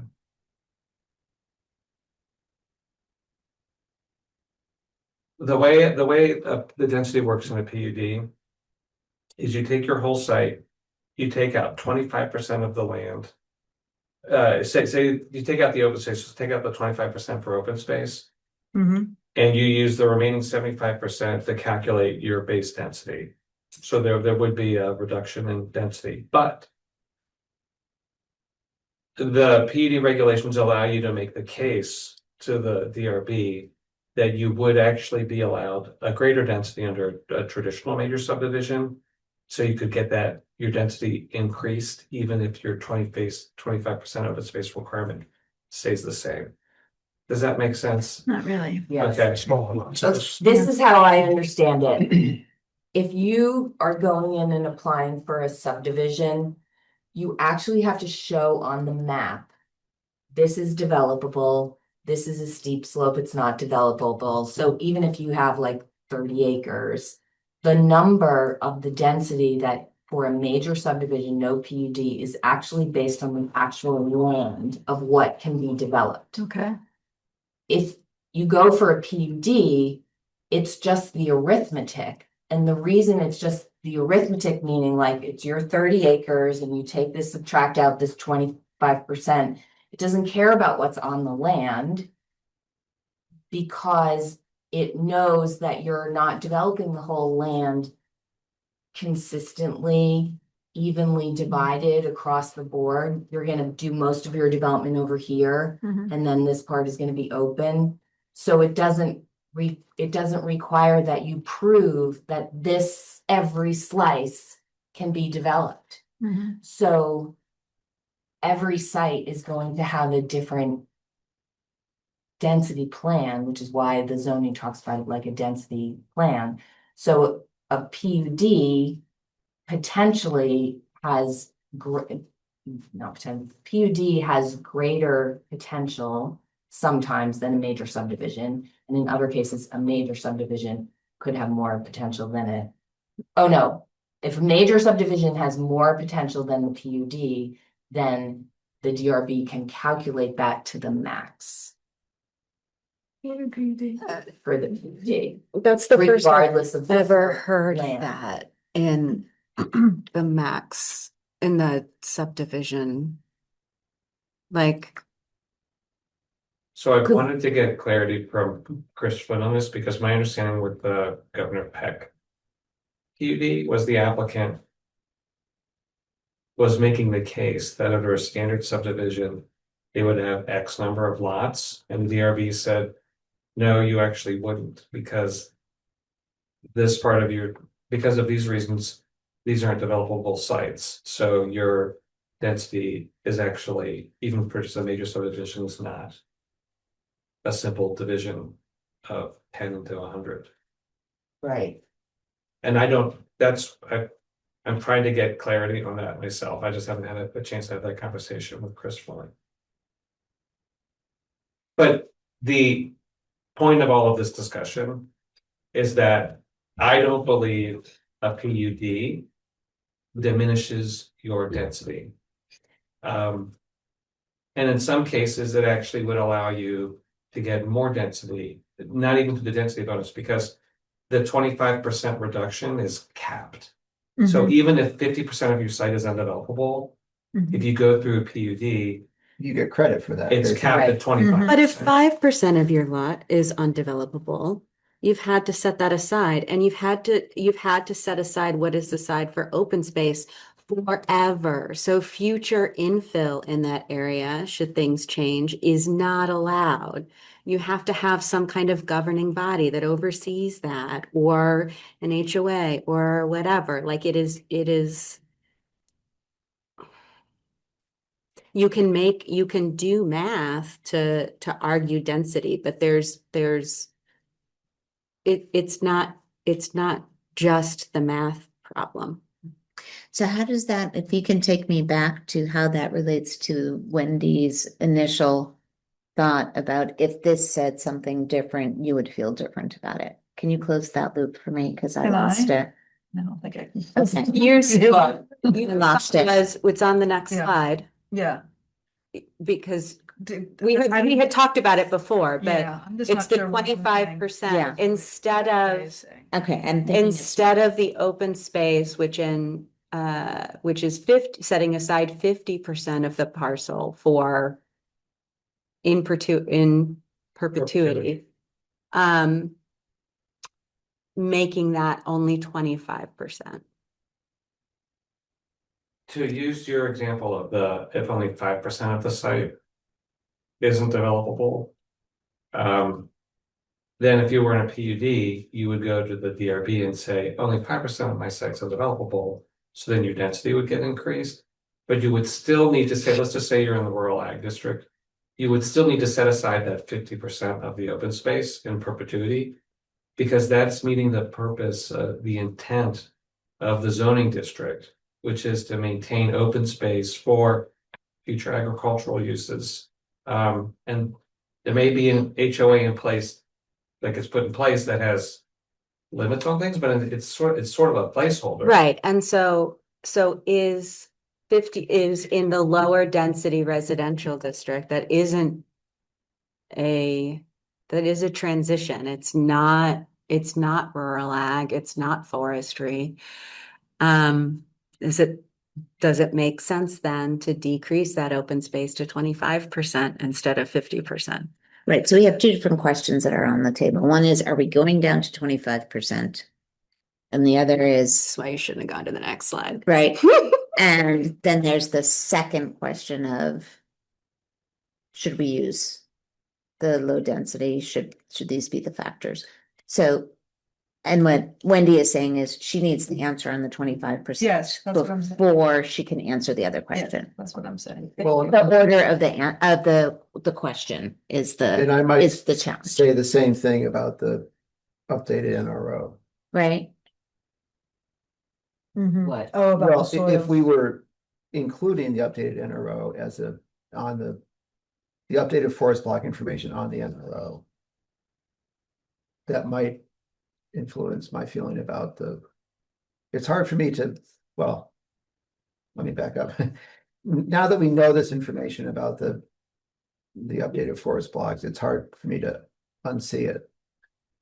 And so I want to use it and make sure we're mindful of it. So let's assume the forest blocks that have been identified are added. And let's assume for the first discussion that the open space is reduced to 25% For the low density. for residential. low density residential. Okay, Okay, yes. Question I would ask on that, and this might answer yours as well, is if you're in LDR, 25% set aside, but in actual ground truthing, only 25% of the land is developable. If you go with a PUD, do you get to put in the units that would account for 75% of the land, or are you still restricted to just that 25% that's actually developable? In other words, if I could put in Yeah. 1 acre lots, That I don't know the answer to that. That's a question Chris Flynn would have to answer. but that would be an argument for saying, yes, put a PUD in, Yeah, because it allows this. right. Could I do a suggestion of a straw poll, Mhm. just to get a feel of the room? Yeah, Before we go back into all the details, because it may be that there's already agreement one way or the other, and the details need to be figured out versus not agreement. And at least knowing where we are might be helpful. Would that be okay Sure. to do? yeah. All right, Okay, so you want to bring the question, you're asking straw poll on the. straw You can poll answer the question today with with the the two caveat, options. that the open space is reduced to 25%. Yeah, And we're talking about acres. and the NRO, updated NRO plus forest. And the lot size is decreased to 1 acre. right. Right. Okay. Okay, so if we assume those things are part of this question, Mhm. would we say yes, or would we say no? Yes. Okay, all those who would say yes. I would say no, because of what I just heard from Chris. If you've got a 100 acre lot that you can only develop 25% of, a PUD would allow you to put more housing in there. And Right, so that's a yes. That's a yes. yeah, but you would need, that housing would need to be appropriate for that. So maybe Yeah. you would need to do a multi-unit building instead of Fine. single family homes or Right. townhouses. No, I think you mean yes. I think you're a yes then. Yeah. Because Okay. you want. Yeah. It just says, should they be required? And I'm saying no, because if you've got a big lot that's in there as well that has 100 acres and all of it turns out to be developable, we've just said you can't build in there. We've said you should cluster. Yeah, We've said you have to have open space and you have to cluster. Yeah, your Right. density wouldn't, But you're Right. open, it but would normally be one. the reason you have to have the open space is because your parcel incorporates these important resources. And Yeah. if it doesn't incorporate these important resources, then it would not be required. So yes, it's this percentage.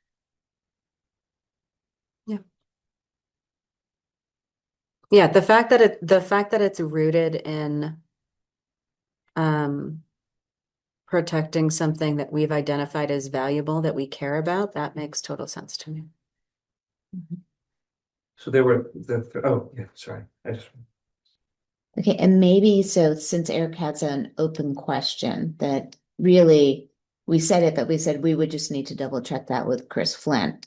Maybe we say that pending the answer to Chris Flynn, we might be unanimous. Without it, we have one who's saying, "Mm-mm."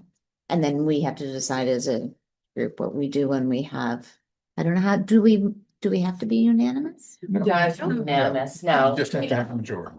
The way generally we would vote sort of at the very end. when Right. Chris comes back to us with a Right. red line.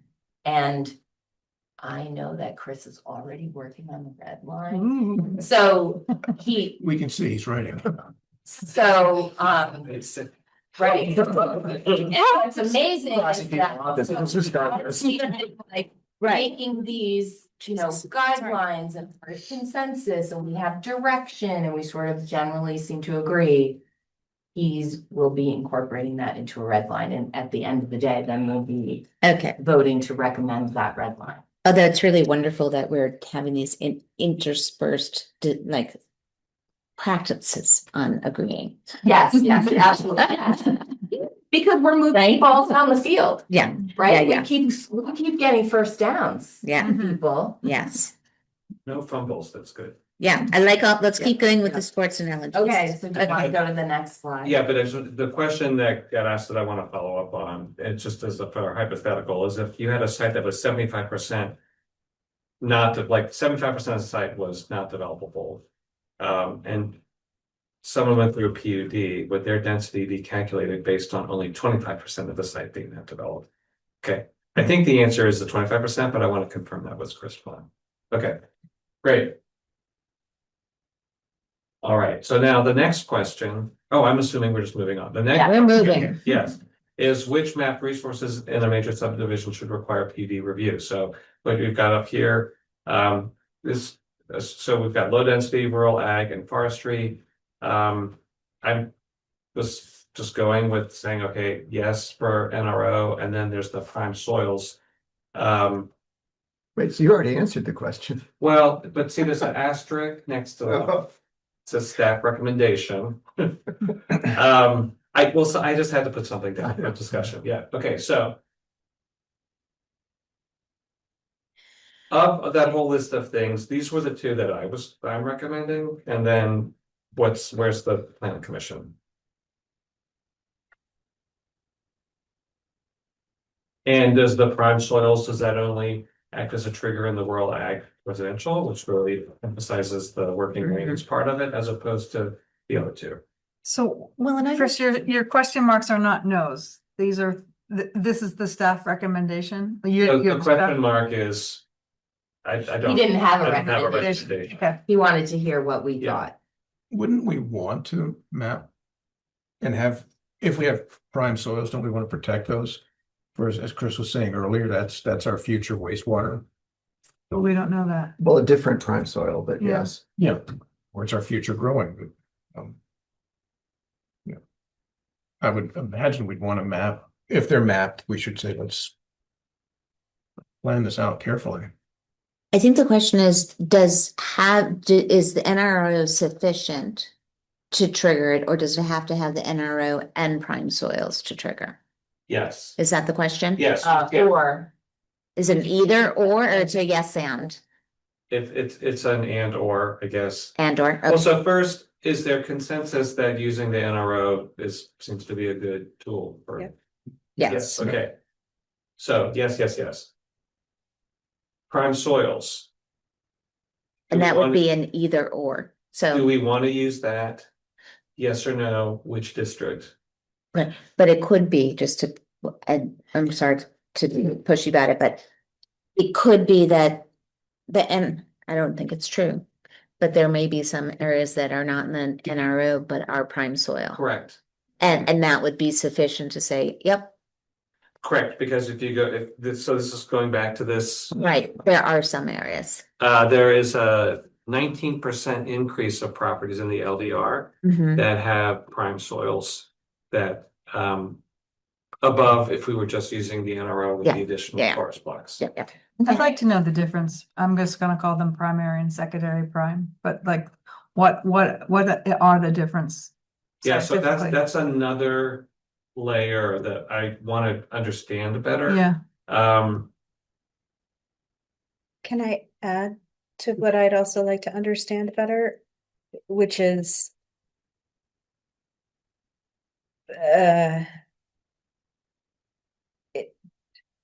just having prime soil does not agriculture make. Like, I imagine there are other things that make a site that may have great agricultural soils not an option. Maybe that's not true. I don't know anything about it. It seems like there would be other. what do you mean, back to make it a good site or a not so good site For housing. for development?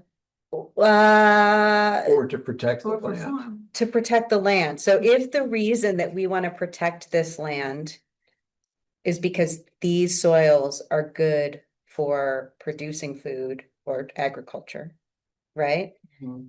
Then are there not other characteristics that determine whether a parcel is appropriate for and useful for growing food? Like, is there not more to it than just the soil? Maybe not, I don't know. Mine, he might be able to answer that. I don't know the answer to that. Do you wanna I mean, we phone can, friend? yeah.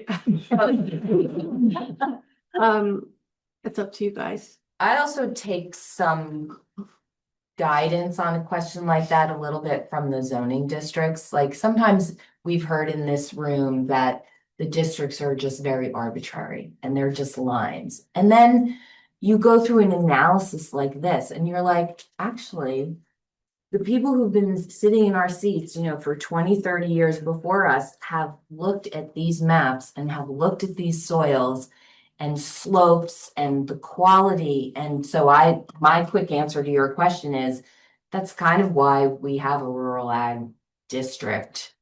So Chris's recommendation made sense to me without sort of looking at every individual parcel. How could you ever know? Well, and I don't Yeah. I don't mean every individual parcel. I'm just trying to think like forest blocks, like, and we've got an expert in the room who's explained how critical like this particular resource is.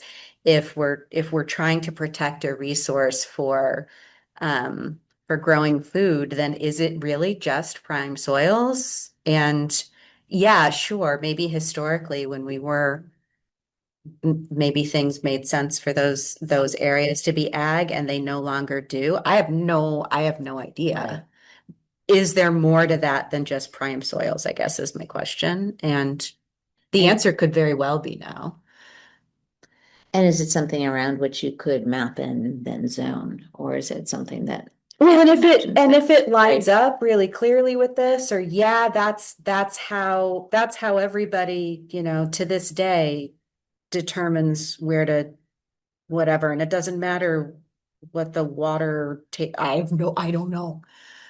Then fine. If this is just a cool variable on a list of 20 variables that determine whether an area is good for ag, then that might change But how I I would- feel about it. I would be very interested in including in prime soils or as a separate category, the soils that are adequate or great for wastewater. And that to me I would totally have that support requiring a PUD. So given the time, it seems like we all feel like maybe this soils thing could use a little bit more information. The adding in the consideration of wastewater, would you still like us if we didn't answer this question tonight? Well, the answer that I'm getting is yes for NRO and maybe yes for prime soils, but you need to know more. So that's an answer. And Okay. in rural Yeah. ag specifically. Like, Yeah. Yeah, I agree with your I feel even less prepared to have any kind of opinion for the other. yeah, and for the rural ag, like I also want to know myself, what's the real difference between prime ag and statewide? Yeah, Mhm. yeah, me And too. Right. and I've told you Right, what I yeah. know Right. is that prime ag is like really just like the best soils that we've got in the state for agriculture and whatever the other list of things are that are on that list of things that they're good Yeah, for. that was a good point, Wendy. And Yeah. the statewide is, yeah, they're not great, but they're not bad. Like they're good if they're managed right. Mhm. But I don't know what that means. And do we, But the ones that aren't on the list are like not identified as being good for agriculture. Mhm. and we feel confident about the accuracy of That's from the state. That's the state data. it didn't really answer my question, but We have. That's not AI Yes, data, we that's state mapping data. It's the best information that we've. okay. But this, Yeah. sure, the state just, because it's a state, that they have to move at broad strokes. That's all. Anyway, we don't need to get bogged down. But what I'm hearing is to this slide, these all look, what I've got up here looks good. And those question marks need to be answered, and we need to know more about the yes under the prime soils for agriculture. Yeah, And the kind of And- underlying rationale for the decision making makes sense. yeah. And adding in then Chris's layer of wastewater, Yes. which might be hard, but worthwhile. I have it hanging on my office at home, which is how big of a geek I am. But, Wastewater. The map, the soils map for. Wow, great. Is it, and it's I don't know. Is it an A&R map? Have it with me like with my pocket constitution. Okay. There is- It is a layer, And so what, maybe I'm, it's easy to. so I advanced the slide. okay, so, Chris is taking, Tom, kick me over here. Jericho resident. Kick. so we now have time for public comment. If anybody online wishes to ask a question or offer some advice to the planning commission, we'd love to welcome you to our table virtually. Yeah, I just wanted to mention to you folks that Reed Sims is a semi-retired professional with the natural resource NRCS, and I know he would be able to give some insight into why statewide soil doesn't rate as highly as prime ag. And that's Okay. in relation to Chris's comment about it, statewide soils have to be managed properly in order to be productive. So I trust what Reed had to say as far as whether or not it would be valid to have two different restrictions based on the maps. Okay, thank you. Mhm. Anybody else online want to ask a question or offer a comment? I think that I'm on here, but I have no idea how to raise my hand. Yes, we can hear you perfectly, Martha Prince. Hey, thanks. So my concern was, of course, we've gone through this meeting before. And you've heard my side of the story about my particular land, which is, not a ton of it in town of Jericho.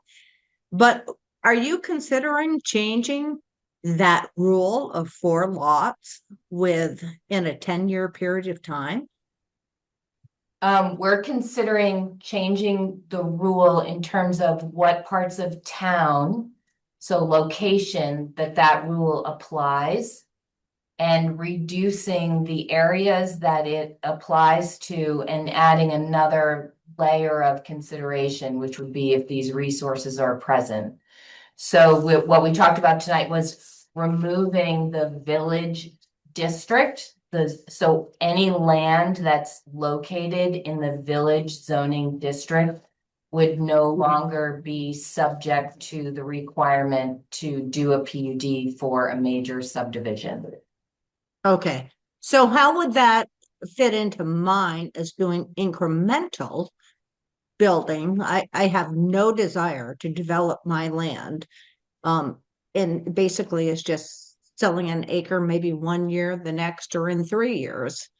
Right, we can't really say about a specific thing, about a specific project, but based on your location, so it's not really based on your plan or incremental or how many years or anything. It's just purely based on the location of your property, the planned unit development requirement. If these changes are adopted by the select board, at that point in time, any applications would, for the village zoning district, would no longer be required to be a planned unit development. Okay, Martha, So you can Martha, you can also give me a call tomorrow and I can walk you through in greater detail if you want to do that. okay, that's perfect. No, I talked with Okay. Chris Flynn and he explained to me different things that were going on and I just wanted to confirm. Not a problem. I'll talk to you later. Thank you. Thank you Yep. for inspiring us, Martha. No problem at all. Okay. That does remind me, though, that one of the other things we had considered was changing the major subdivision from 4 to 6. Was part of that conversation Mhm. from that evening. So what, the. What Four to I, what I've said Yeah. here is keeping it at 4, but reducing the time frame from 10 years to 5. Okay. So the following. Did you hear that, Martha? I did, but in the following question is, how are you counting these lots? Is the master parcel counted as one? That's another thing that needs to be clarified. But that's something that I'm talking to Kristen about. Yeah, also. that's a technical change Yeah. that's not really our purview here tonight. Okay. So my guess is, I'm just gonna make my suggestion in my particular instance. That 10 years is way too long.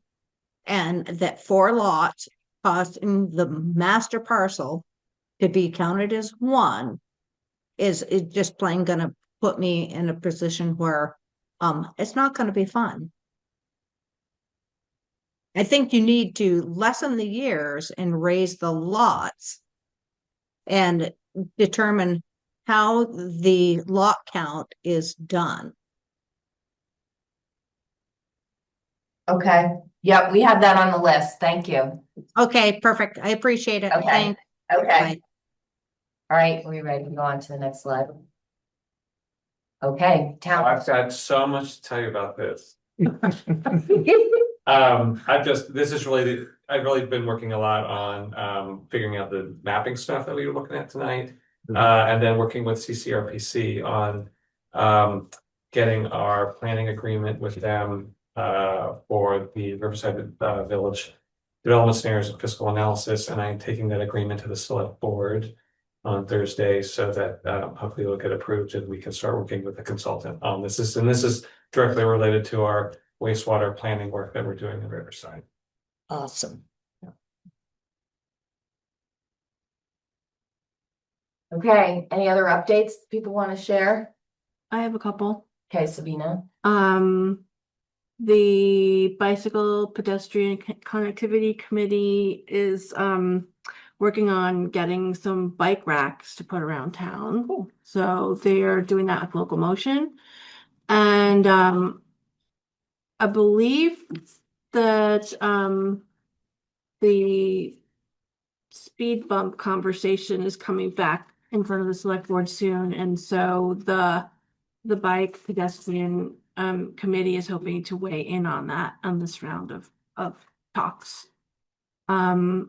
And then the Conservation Commission is going to be recommending that for the new stretch of Lee River Road, of Brown Trace sidewalk across the Lee River, that consideration be given to adding trees to the plan, because right now there are no trees in the plan, and so we're going to be going before the select board hopefully at some point in the future to make that recommendation to include the trees. And hopefully we'll see everybody on Friday night who can make it at 5 o'clock. Is it okay if I'm late? It's yes, it's not, That's great. Yeah. Not structured. not structured. Okay. Right, I was gonna remind, so Friday night, March 20th, Sabina and Paula have organized a volunteers appreciation dinner. Is that the right framing of it? That we're all invited to at the Jericho Community Center to visit with our other committees and volunteers, and thank you very much, Sabina, for doing that. At 6 o'clock? 5. 5. 5 to 8, I think. Yeah. Good thing I asked. And dinner will be provided, Yes. right? Is there a way to check if, I feel like I RSVP'd, but I can't honestly remember if I did. I'll let you know. Is there a way to check? Yeah. Okay. Yeah. The select board is working on scheduling a joint meeting with the planning commission pretty soon. Starting to roll around dates. You guys will probably see an email from Paula on that pretty soon. And she's also initiating back conversations about the capital planning, and she has organized a work group, and I'm in that work group. You're in that work group. I think you're in that work group.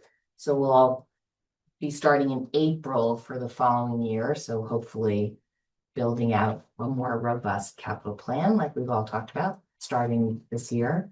Probably take us 2 or 3 years to get it really good. So that's good. I have a non update that's not connected to the committee. But there was a webinar today hosted by Senator Sanders, which was related to being able to put in proposals for special congressional set-asides. And so I just want to make sure it's on people's radar. Particularly, I was thinking, Sabina, when you were talking about the bicycle pedestrian group.